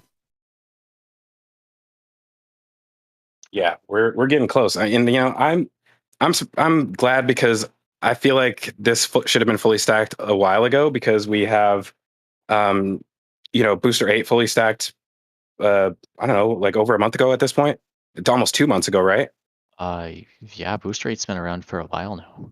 Yeah. I mean, arguably Booster 9 is catching up to ship 25 right now. So yeah, today's September 4th. Booster 8 was stacked July 6th. That's It's quite a gap. yeah.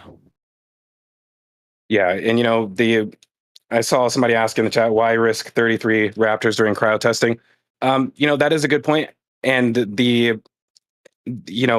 if the vehicle is the same as the other one, theoretically, they could be reaching a point where they're willing to skip certain tests. So, like number one, they may skip over the can crusher test like they did with Booster 7.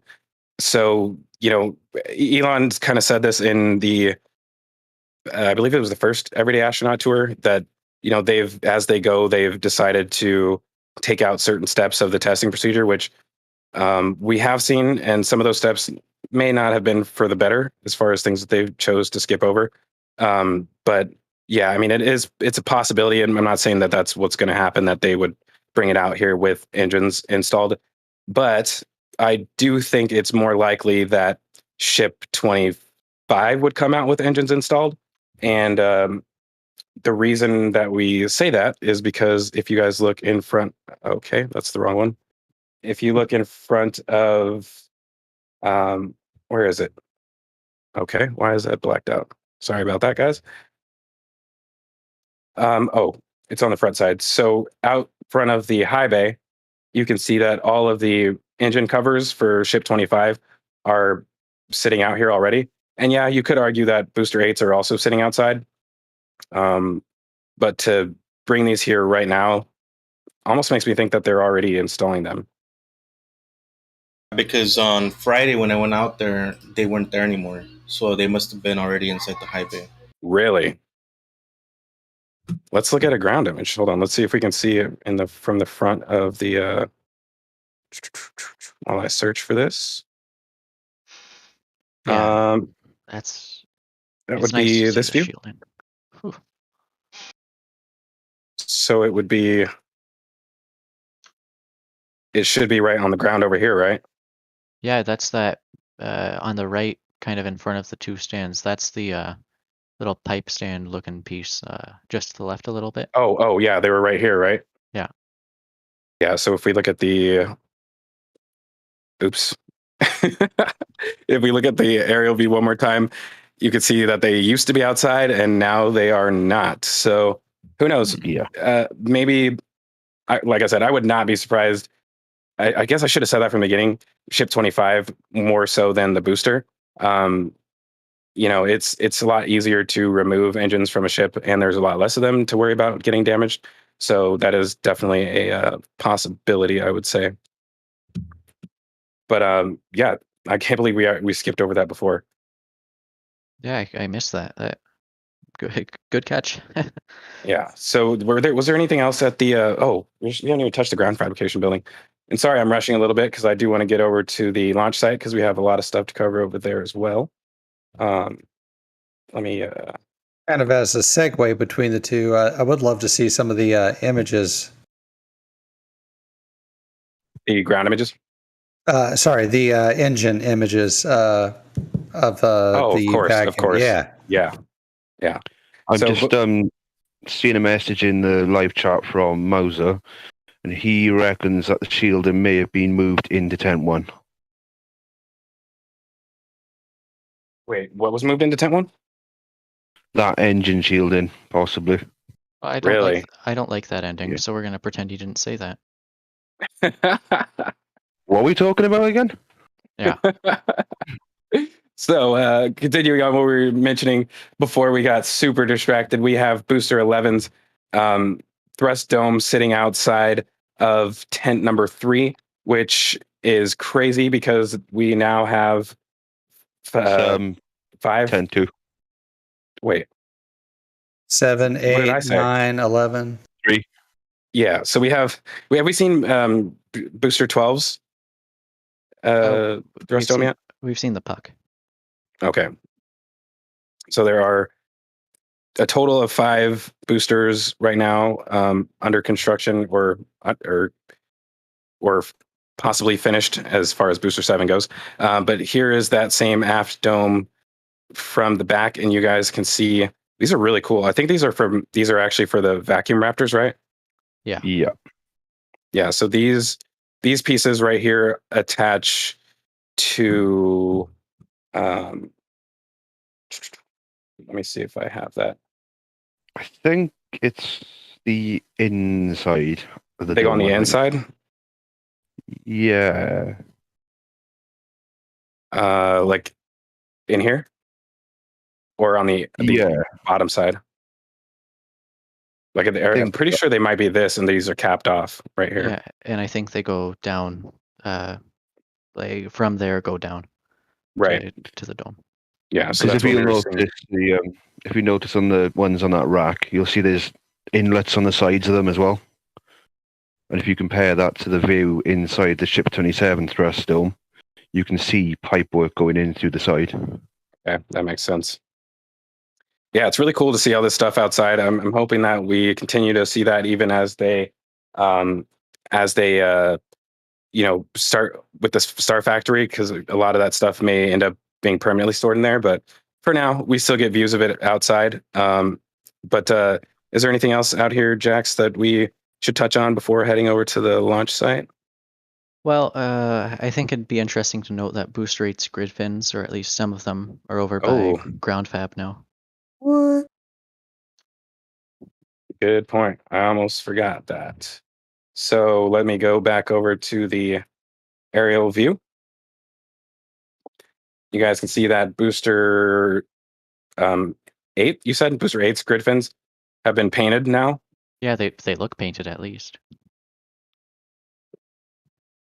I would say so. And they there's only 2 of them. I bet the other ones are probably inside still being painted, right? Yeah, that's our best guess. We've actually only ever seen 3 of them, so I hope there's a 4th. Oh man. Oh yeah. It's too early for that. Really cool. Actually, we had a view into the inside of this building, which I just want to show really quickly because hopefully Mauricio will get out here with a pole cam next time. But there's a really interesting structure being constructed back there. We don't know what it is yet, but it looks pretty hefty. So hopefully we'll get some better views of it next time. But I bet you anything they'll probably just close the garage on us now. But yeah, go ahead. Mauricio, Donald had a question for you. Is it my imagination, or do these shots look more grainy today? Did you drop the camera getting out of the fighter jet? Oh, wow. Shots fired. Oh. I don't know. Maybe it's just the editing style I did on these particular images, but I don't. It could also just be an old guy's eyes. His vision's going. You can't tell these days. Yeah, and one of the things is that I'm typically choose the quickest image that I can get to, but obviously some of them are going to be a little bit more clear than others because of whatever is in focus at the time. So occasionally I'll go all the way up to the edge of an image in order to look at something, which that obviously is not what's in focus. So then switching over to a different camera view, it's usually more clear in the center. But yeah, on that note, we have talked about in the past being able to show raw images during the show. So, that's kind of what we were raising funds for when it comes to helping out the staff upgrade their hard drive space. Because if we do want to show raw images during the show, then we're going to need far more storage space for those because they're gigantic files. So, yeah, thanks for bringing that up, Donald. We definitely try and work on quality every single week, and also keep in mind that this is only the 4th time I believe that Mauricio has done a flyover using the new camera. So still learning all the new settings, and I think that I've noticed changes in the quality every single week. So I expect Mauricio to keep improving. So thanks for the feedback, Donald. Yep, continuous improvement. And a quick question: can we take a look at the puck? And can you explain how the outer 20 engines are mounted? Yeah, so the outer 20 engines don't actually mount to the thrust dome. You can see the pipes that'll feed liquid oxygen, liquid methane to them, but they actually mount on the ring. And I'll see if I can pull up an older photo of one of those right now. Here, one. Sorry, it's there's a lot of stuff to look through. Oh, are you talking about how the yeah, the actual skirt itself? Yeah. Yeah, I think I may have an image of that too. They don't mount directly onto the dome itself. This is where the pipes come out that connect to the actual aft skirt, which has the mounting points on it. I think no, they got rid of it. I'm posting a photo right now.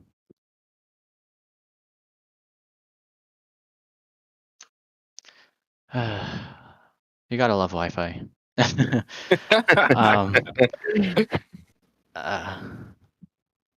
Well, if it pops up, we'll be able to. There we go. There it is. All right. So,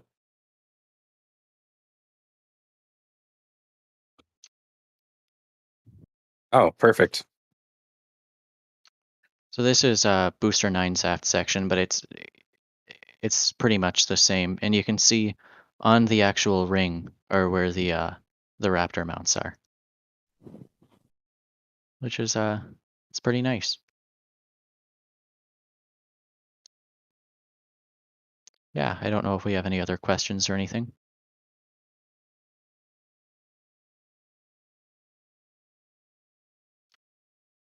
Everybody loves a joke. It's quite a funny one.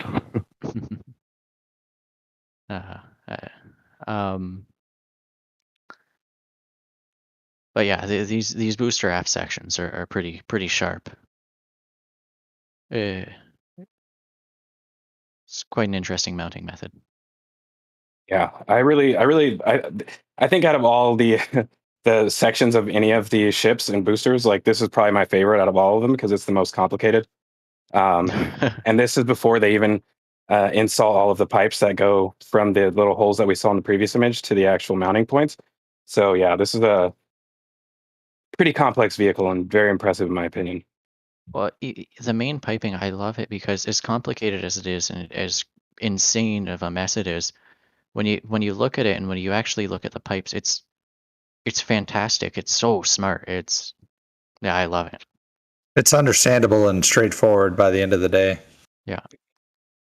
Agreed. Also, thanks, Don, for the $5. Oh, and quick question for our 3D artists out there. So either Lilomatic, Ryan, any of our other guys. Hey, does anybody have the exact dimensions for the booster grid fins? I kind of want to make a scale version for a table. And I'm going to agree with John here. I kind of feel the same way. I want to build one too. Yeah, that sounds like a pretty cool idea. If you do, make sure that you put it up for sale because I think a lot of people might want one of those. Although it probably about the size of a king size bed, if I had to guess. So hopefully you have enough space for that in your house. Yeah, I put it at about the size of a Cadillac Eldorado and about the same weight. So yeah, be careful what you wish for. All right. Well, with that, we are reaching that 2:00 hour. So you guys know what that means. It is time for us to go to the launch site. Before we do that, if you guys are just now joining us, make sure you hit that like button if you haven't already. And also, super huge thank you to everybody who has donated already during the stream. As always, we really appreciate you guys. It definitely helps us continue doing this every week, especially with it being on the weekends. It's a lot. It takes a lot to put that time aside and make all those preparations for the show. So thank you guys, and especially because we weren't able to do the show on Saturday because we didn't want to collide with the rocket that wasn't. We're glad that you guys were able to make it today. So thank you guys for being here. And Zach, I know we don't say it enough, but thank you for hosting, driving, and doing all the research, man. We really appreciate you too, bud. Hey, thank you. It's difficult every week because there's always so much happening and being able to keep up on it. Sometimes, especially now, the audience, you guys are way more on top of things than you guys were when we first started all of this. So, I have to stay up on things even more now because if I don't, then you all will catch it. So, yeah, and you really never, yeah, you never want to be wrong in front of engineers because they will let you know. Real quick, speaking of the rocket that wasn't, I kind of wanted to do a quick comparison between the Starship system and SLS in terms of rocket engine replacement and repair. As we saw this week, we tried to get Booster 7 to static fire, and we did. We got 2 out of 3, we think, and then one of them didn't abort, or maybe possibly was told to abort to simulate what would happen, and that one had to be replaced. It was done in a matter of a few hours. Total time from it going out to the next one going in was, 1 to 2 days? And then ship 24, same thing. They attempted to do a static fire. They had to scrub, and then they followed that up by replacing a vacuum Raptor engine. And they are into the hundreds of engines built for the Starship program with the Raptors 2, with the Raptor 2 engines, versus the SLS Space Launch System, where they have 4 engines on the bottom of the shuttle-derived rocket. And it's really tough to replace them. Takes a few weeks, a couple of rollbacks. It'll be over a month before we can even attempt to launch again, which will be around October 17th. So it just kind of shows you the difference between move fast, break stuff, and let's be really cautious and make sure we don't break anything. And you have very difficult to repair and replace components. Just a world of difference between the two systems. And we got to see that on full display this week. Yeah. And with that said, do we have any more questions that we needed to? Oh, actually, sorry. We have, looks like Ryan Hansen Space is watching in the audience, and he was able to answer that question for us. So B7's grid fins are 2.5 meters by 2.5 meters for the square portion of the grid fin. So thank you, Ryan Hansen Space, for giving us that answer. We appreciate you being here in the chat. It's nice having all the experts out here to help out for those questions. So thank you for that. And continuing on, we are now at the launch site. Always my favorite place to talk about. And one of the very first things I want to point out here is that, as I mentioned, Mauricio showed up as they were doing the test on 7.1. But as that was happening, Ship 24 was also doing its own little test. So as we go through these images, make sure you guys pay attention to the positioning of Ship 24's flaps, because they were in the process of moving them around during this test. So almost every single image that we have of Ship 24, they're in a different position. So with that being said, let's hop over to some of the closer images. It's a nice little Easter egg, watching those flaps move like that throughout each photo. Yeah, you can see right here that we got the upper flap waving around right now. And, this is something really interesting that I wanted to touch on. So we talked about last week that they did this upgrade to the suborbital pad. And I don't know if my eyes are deceiving me right now, but did they add another ring around this? It does kind of look like it, actually. I think they did. So yeah. I hope we have some. I don't know if we have a good ground image to show this, but a possible reason to do this is because this ramp right here is actually pretty steep. So when we look at it from a different angle, you can see that it doesn't appear to be as steep from this angle. But again, I think that's because they added this portion on, which wasn't here last week. And the only reason I could think of to do that is because when you drive the Raptor truck up to this the ship stand in order to actually replace an engine, then you have to drive backwards up it, and that's like I said, a steep incline. So when I first saw this, I was hoping that they were going to do that, because it looks like it was pretty difficult to actually get. They actually made it more difficult to get engines in and out of there. And on that note, we should also talk about the actual Raptor engine, which we observed leaving the site. Or sorry, not we. That would be Mauricio. But before we do that, Grandpa Joe, did you want to address that super chat that we just got? Yes, sir. Thank you, Rocket Prophet. $50. And he got a special message for us, which I just lost. He said, Team Space with RGV in each episode getting better and better, except for Grandpa Joe forgetting where the questions are. Thank you, Rocket Prophet. You're the best. So this is perfect. I'm glad we have this image right here.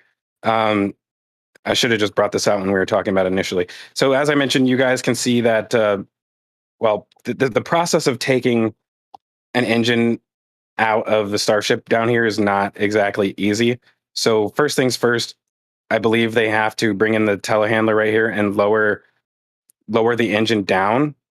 And then once they do that, they can back this truck up there. Wait, sorry. No, this is the other way around. This is the other way around. Okay. Let's start at the beginning, because this is the one that they were taking away, correct?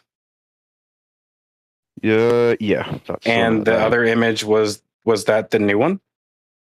No, the new one was installed overnight, way after Mauricio was out there. So this one is 65 as well.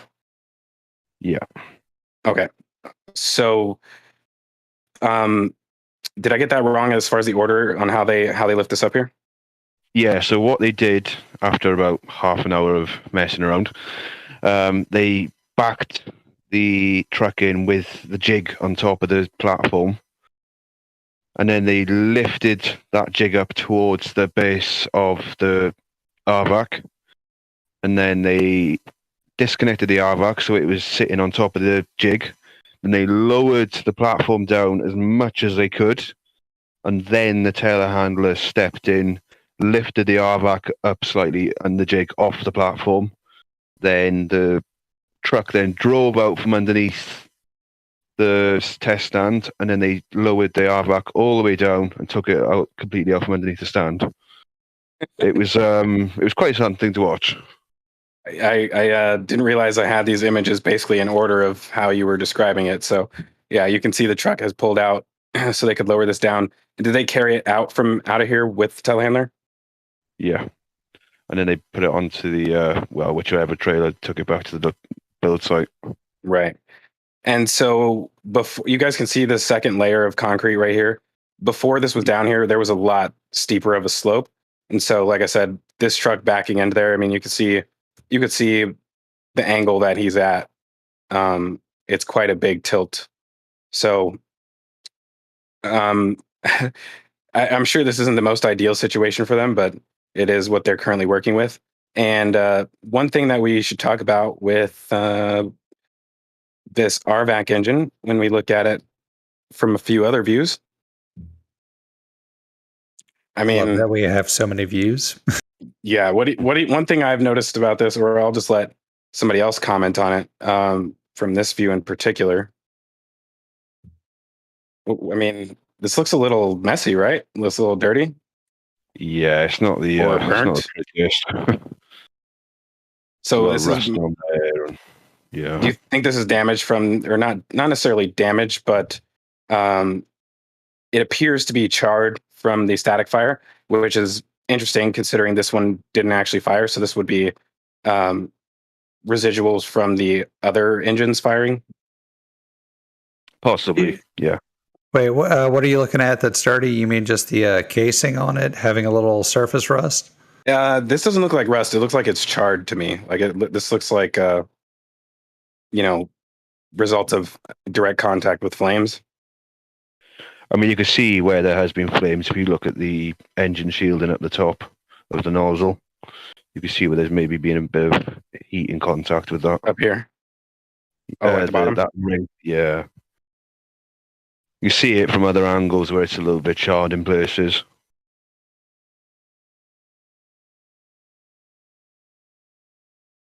So methane burns pretty Whoa. clean. And Look at that. Yeah. I was just about to tell you about that. There's a pipe on it that looks a little bit caved in. Well, that would be why we didn't do a static fire test. where's that? That sort of screams something to do with pressure to me. That's a rupture for no. This would be something bouncing up off the ground and contacting the pipe, right? Where are you seeing this bent pipe? It's not bent. This appears to be a hole right here. Right? Does this not look like a hole through the actual pipe? Let's see if we can look at it again from another view. Yeah, I don't know if it goes all the way through, but it's definitely quite squashed. That looks ruptured to me. Yeah. Yeah, I sent you a 100 megapixel image of the RVAC there, in case you want to pull that up too. Where did you send it? In the voice chat comments. Live comms? Yeah. You guys are. Oh, I got it. We're good. So let me switch over to that, and this might take a little bit to load, possibly. Yeah, this is like candy, this photo. Let's Right. see.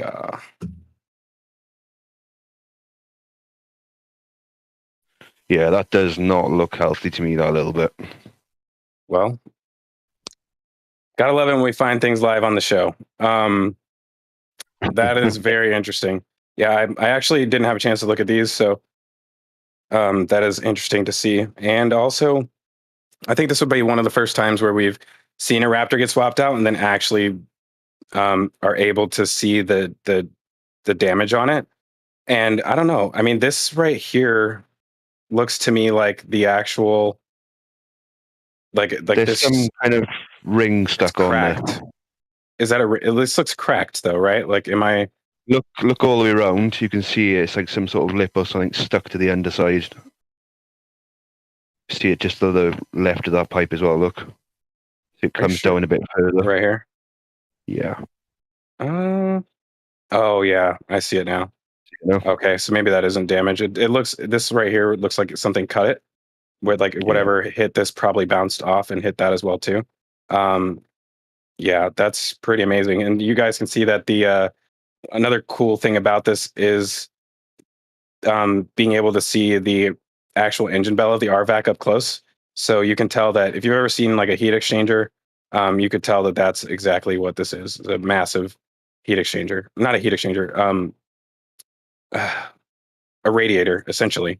So you would have your cold cold methane flowing through the engine bell, cooling it down, and that causes the methane actually to expand into a gas along the way. I don't think it actually fully reaches gas point, reaches a gas. What's the right word? State. While it's in the engine bell, we actually really have no way of knowing that, but that's ideally what this is for, is to cool down the engine bell. All of your methane passes through here. So super critical. Hey, look. Oh, I thought that said max Q.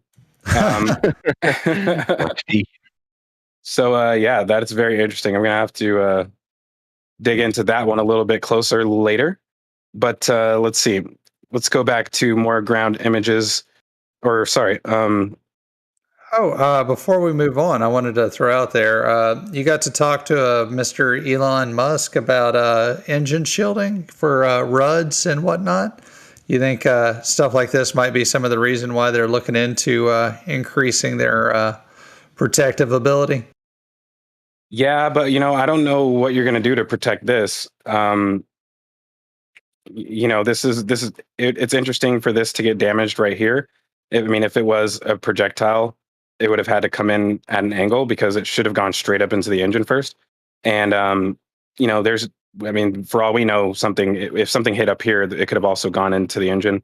But man, to see a damaged pipe like this, like I almost am wondering if it is pressure related instead of actual impact damage. But I don't know. That's what it looks like to me. And look, we're thinking. I just don't think you could protect against this, though. We are thinking rockets. There's an equally good chance this was some guy with a forklift and a hard hat who just screwed up. It happens. Yeah. I mean, man, this is amazing. I'm glad we stumbled upon that. But other than that, everything else up here looks decent on the engine. I don't see any other damage to anything up here. Everything looks rather normal, I would say. So if that is, I mean, obviously it's been removed, so we're assuming it is damaged, and that's what we can see so far. But yeah, let's continue with more launch site info. Unless we had some questions related to this, we should definitely touch on those right now. Did we have any, Grandpa Joe? Did we lose him? Okay. I'm here. That's something I thought about with future ship test stands as well. If they maybe make them a bit taller, just to increase that distance between the underside of the ship and the ground, sort of like the OLM. Oh, I agree with that 100%. The only question I see is getting there towards the can crusher. Why did they move that over? Why do you think they moved the can crusher from its normal station? Well, probably because. Go ahead. You could take that one. Oh no, I was just gonna say I don't really know why they moved it, honestly. So if you had an idea on that one, yeah. So I think a possible test of destruction, and this was to protect all the other equipment, which is why they also have the berms. Yeah, that's pretty much exactly the same thing I was going to say. I'm sorry, Maxie. I stole your thunder. It's all good. It's all good. And last week we saw them bringing these pipes over. They were initially at the ground fabrication building, so we were assuming they were coming to the launch site. Didn't know exactly what they would be for, but now we can see them right here. So they basically connected this long pipe run over all the way to the can crusher. Interesting thing about this is, which I don't know if they're aware of, they actually already had all of these pipes prefabricated. They were just sitting over here at the ground tracking station. So I don't know if they really needed to make a whole bunch of new ones. And these ones are actually capped off, it looks like, as well, too. So, yeah, they probably could have just got them from over here instead of building new ones. But again, I don't know if they're aware that they're over here. So continuing on, it's another interesting thing about this is the way that they split the flow over here, which we have no idea why that happened. You can see that it appears to be the same diameter.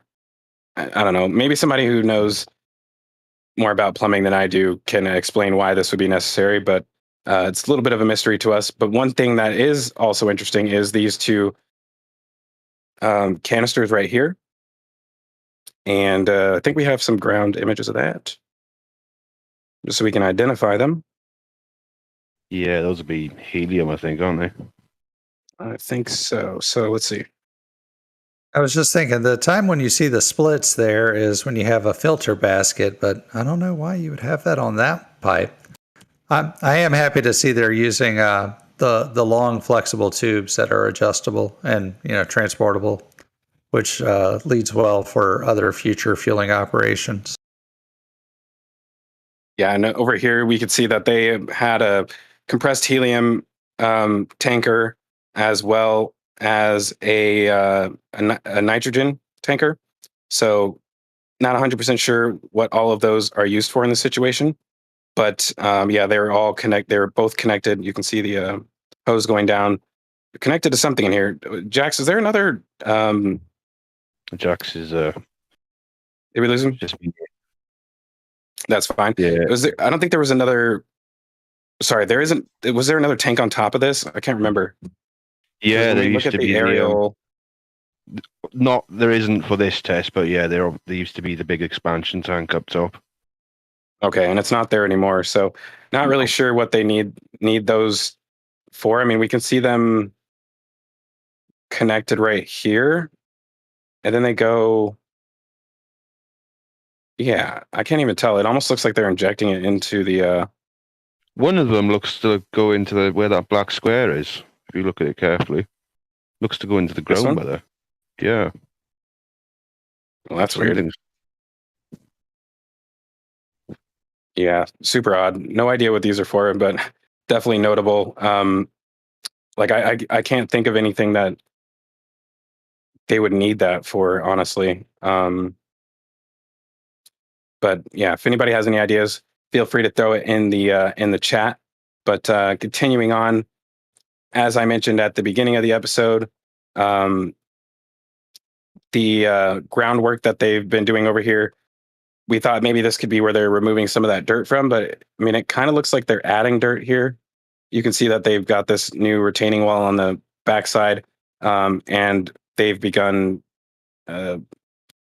like adding dirt just along this path and right here so far. And you can see how much they added here. You can see the slope down on that side, but no real changes on this side other than that. A question from John T. How are they going to load the CH4 now that they've put that berm in the way of everything? That's the interesting thing. So all of the methane from I think they left initially you can almost see it right here, a dividing line from like old dirt and new dirt. So I think while they were setting up for this test, they had this dirt somewhere else, and they had at least spaces for two tankers to offload. And then once they were done offloading, they can finish the rest of the berm. I mean, they could still offload, but literally just one at a time, back behind the berm very carefully. And that's a temporary berm. It'll probably go away very soon. Yeah, agreed. So while we're over here, there is some interesting developments on the tank farm side. So we have yet again had another pump swapped out this week. I believe it was the liquid oxygen pump that was swapped out this week. Yeah, they were working on that side, I think, yesterday or the day before. Yeah, what are we thinking? Cavitation issues or just, I mean, we don't think it's a bad pump. It's just probably the use case they're using it for. Yeah, I mean, we've speculated on it in the past, but it's kind of hard to come to a conclusion on what's actually going on here. But yeah, I mean, there's definitely something that's resulting in them having to switch these pumps out. You can see the motor sitting down here. Not exactly sure what is going on with that yet, but yeah, it's unfortunate. I mean, because those are really expensive pumps, so it kind of sucks to see that. And for those of you who were here last week, the all the algae that we've been seeing is actually growing even more. Yeah, there's a ton of algae down there. The scaffolding, Not pretty. no, definitely not. The scaffolding in the middle of the water tanks is interesting as well too. That's been growing every single day, or not growing actually, but it is quite significant. You can see it in here, and it might go up even further, but I don't think we have another view that shows how high it goes up. But you guys can see there's definitely several levels of it. So repairs on the water tank are still underway, unfortunately. And Grandpa Joe, what were you going to say? So I'm not a mechanical engineer, but I was wondering, rather than using pumps, would it be at all possible to use some form of autogenous pressurization to force the fluid out by pressure rather than by mechanical pumping action? Save those pumps and that cost there. For the GSE tanks? Yeah. They do have autogenous pressurization. Oh, I mean, could you transfer the fluids using that pressure? I think that they do to some degree, and I mean, not you can't transfer it all the way to the Starship using that pressure, but because it's only like at very max, I would say like 8 bar of pressure inside of these tanks. So yeah, they are autogenously pressurized, which is something I'll explain later. But I don't know if that's enough. I mean, it's enough back pressure for the pumps, but it's not enough to send it all the way up to the vehicle. Yeah, especially at the rate they want to. Yeah. So with that, I think it's a good time for us to move on to some more ground images of the launch site. So we have a ton of ground images. Oh, wow. I was already on ground images. I thought I was still on the aerial. So we got some interesting updates for the bottom of the launch mount. Actually, hold on. Let me back up. So if we look at the aerial images of the launch site from after the static fire test, there's actually not a whole lot of damage under here. Nothing that I actually expected to see a little bit more like black spots on the ground, but there really isn't much to see here other than like the gray that's around the edges of the legs for the launch mount. And you can kind of see that like on this one where they actually have the shielding, it's a little bit less. It looks like nowhere near as bad as it does down here, where this is just a round pillar. And even on the bottom of the stairs, you can kind of see where that heat damage affected the. I'm guessing these are like hilty. What are they called? Oh, this may actually be like grouted concrete down here. But you can definitely see that damage. And so when we look at the ground images, Mauricio happened to catch them as they're in the process of installing more shielding. So this shielding is going around the staircase, and I think we have a better shot at that.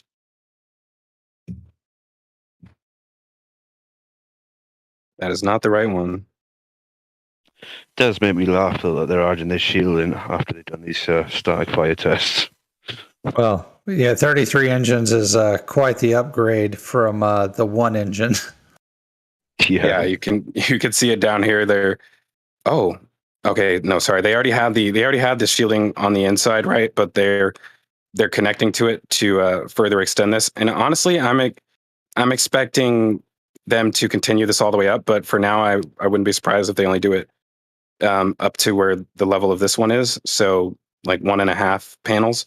But that is still good progress to see them start to cover that up. I mean, you can actually see that this is where the heat damage like stops on the legs. So maybe they may not need to go any further than this. But I personally would like to see it go all the way up to the top. That will be very interesting. I'm glad to see that new protection being added on there.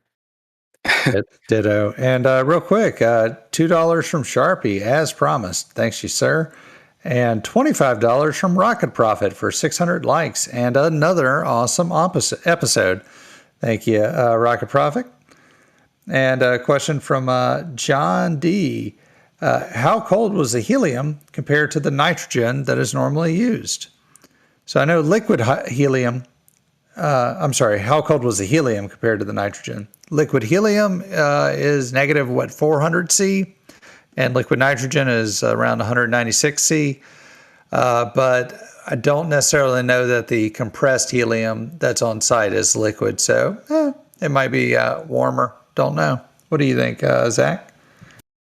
I'm actually not 100% sure on that one. I know that helium is often used in like certain cooling cycles. So like if you wanted to compress methane back into a liquid, you could use cooling cycles with helium. So it does have a boiling temperature that's a lot lower than methane and I think liquid oxygen. I'm not sure what it is compared to liquid nitrogen. So not the best person to ask on that one. Yeah, the boiling point of helium is very, very, very low. It's almost near negative, absolute zero, if memory serves. And hydrogen's the same. In a lot of ways, helium operates very similar to nitrogen, but it's much rarer, much more limited. It's an exhaustible supply, and it's much more expensive. So wherever possible, you're better off using nitrogen. But some places, nothing will do but helium, like the spin start. Yeah. So continuing on talking about the launch mount, unless we had other questions. No, sir. All done. Cool. So this week they also added this. So this is the water pipe that runs to the sprinkler system that's underneath the launch mount. And this week they cut into that and added this T and elbow plus these two valves. And as of yesterday, or I think it was this morning, I can't remember, they attached another pipe onto this. So they're diverting the water somewhere else. And the interesting part about this is I don't think that this pipe is large enough to supply water to two locations. So I think that's why they have these valves here. So they're either going to be, directing water towards these nozzles or wherever else this is about to run to, but not both at the same time. So we'll be keeping our eyes on that to actually see where those new pipes ended up.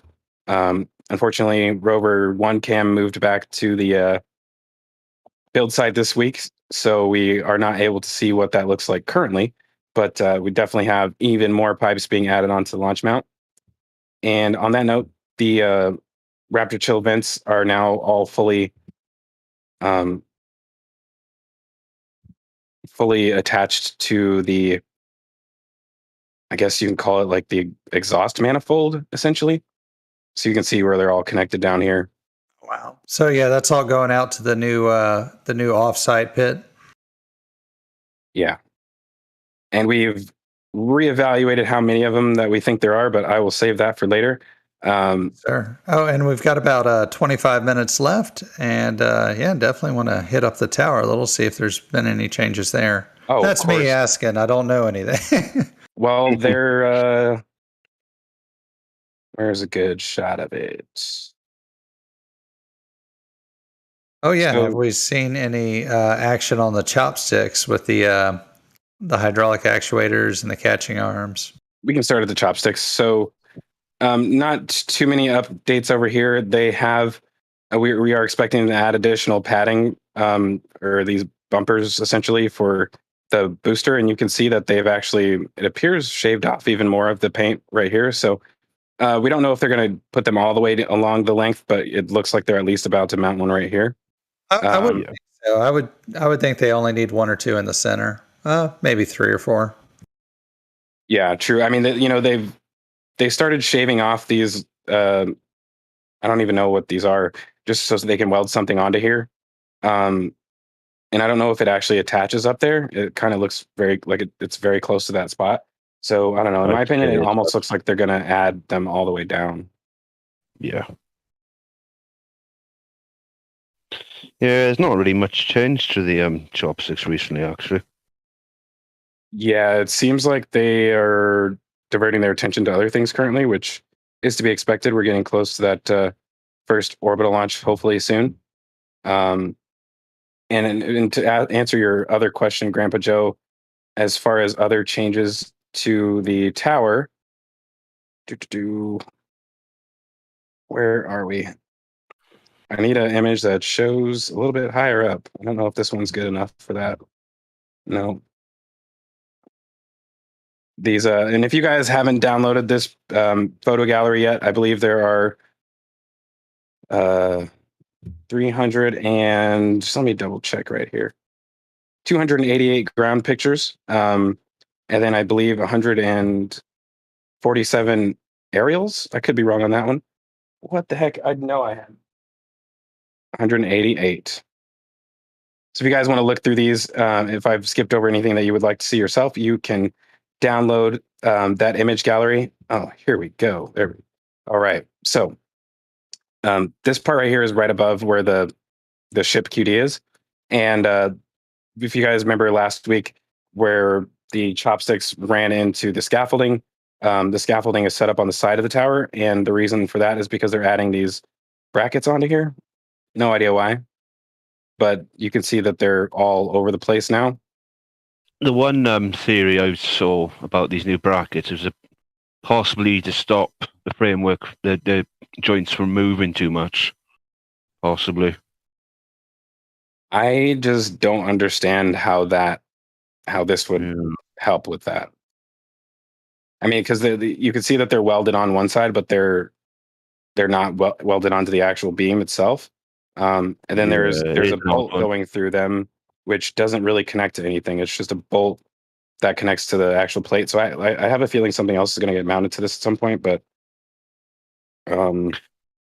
maybe there's smaller beams going to be connected between these plates. So where they got the bolts going through, maybe the ends of beams will be placed where those are, and then they'll put the bolts through then. Yeah, this is a big mystery right now. I really have no guesses on this one, truthfully. Yeah. And also, if we look closer to the top of the tower, we can see that what we're expecting to be the lightning tower. I can't really. Okay, it is in here, so you can see the actual lightning tower in here, if that's what it is. Well, it's the weather station doubling up as the lightning tower now, by the looks of it. Yeah, this will be interesting once they take the scaffolding down. I'm surprised it's actually still up here because it seems like they are mostly. Oh wait, I don't see any. There are cables that go all the way up here, so I'm guessing they probably have to connect some stuff up here. Maybe some lights at the very top. Yeah, but they're getting close. We've also got a camera right in the middle of that, right at the top of the tower. This? Yeah. Are you sure that's not a light? PTZ camera. Ooh. Interesting. That'll be a fun one. It's facing in an interesting direction, though. I'd certainly love to see the view from that. Yeah, I agree with that. I mean, anything from up here is going to have a really nice view of the full stack. I believe the nose of the Starship comes up to like right about here. Or sorry, right below the top of this rail right here. So If they do have a camera up there, that's going to be pretty awesome. But so as far as any other updates on the actual launch site, I don't think that there is a ton. So I want to make sure that we address some other questions that we have, if there are any left over. So we have a couple. I'm taking over for GPJ for a few minutes. We have a couple. There's a question from Scat 1975 asking, do we think all the shielding will be in place on OLM before the 33 engine static fire? Yes and no, and that reminds me that we skipped over something earlier, which is let me see if I can find it really quick.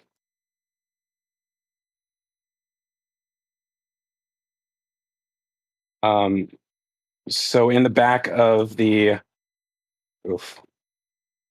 sorry, I'm a little struggling to get the right image of this. So in the back of the ground fabrication building, there is actually another door, another blast door. This one appears to be slightly smaller than the other ones. So we know that they're continuing with adding on the, oh wow, there's two of them. Yeah, just about to say there's two there. Yeah, I didn't notice the second one before. So there's at least two more blast doors that are going to be installed here soon. But I don't think there's actual panels left on the side of the launch mount that need to be covered as far as like actual boxes. But there are these panels on the side, which I'm kind of hoping to see some covering on them. I imagine this would be a rather large cover that if there is anything. But yeah, I mean, the ones that we're seeing at the build site could also be to cover. It looks smaller, like it would cover something like this. So yeah, I'm definitely expecting to see those move to the launch site soon. Hopefully that answers the question.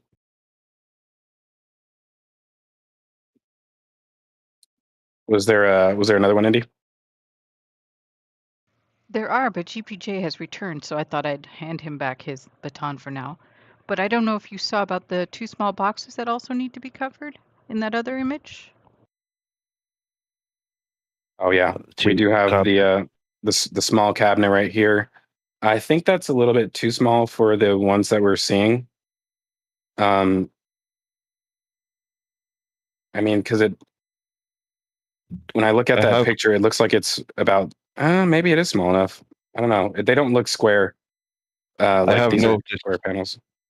I've noticed something though. That cabinet on the right there, it's now got some bracing over the front of it, and normally we see that before the big shielding's added to the cabinets.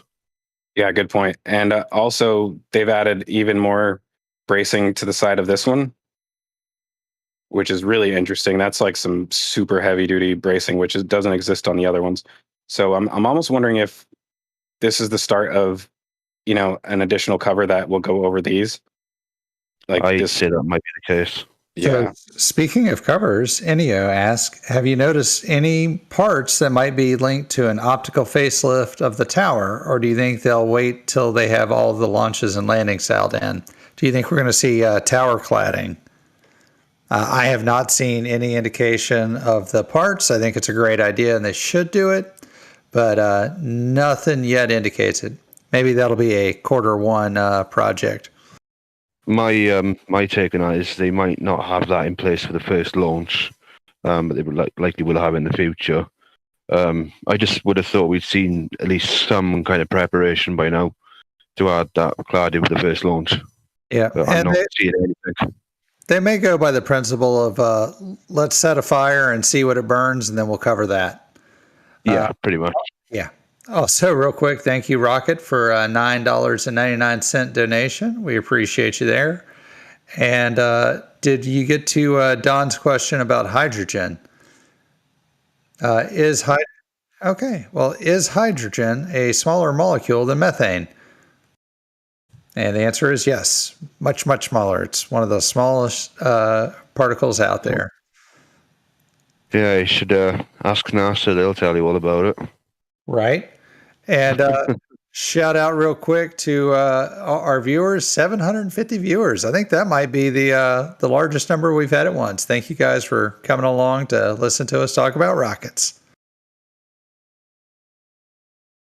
Sorry, I had to step away for one brief second. Was that a question for me? No. I was just saying we answered everything, and we're good to go with the next part. All you, Zach. Cool. Well, yeah, we actually, I've actually gone through pretty much all of the images right now. So, I mean, there is, one or two other things I guess I could mention. They have fully finished the rest of the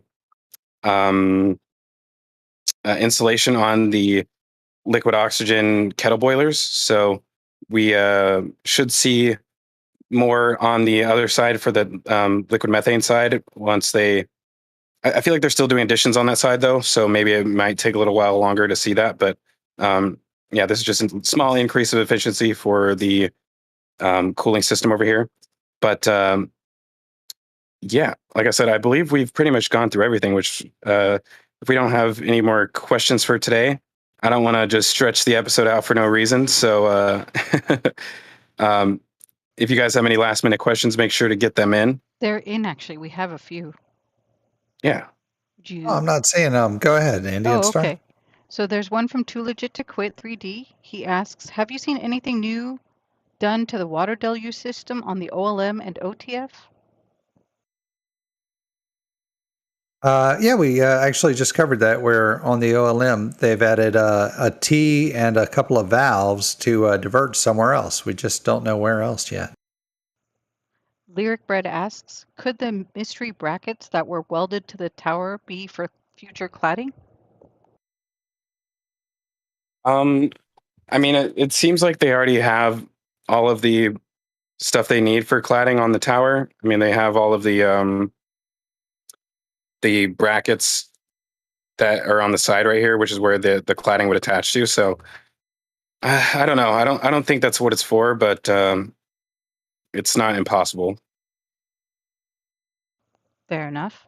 I don't know if you asked the John T question there, GPJ, but it's how will they fill CH4 now that they've added a berm to the unloading area?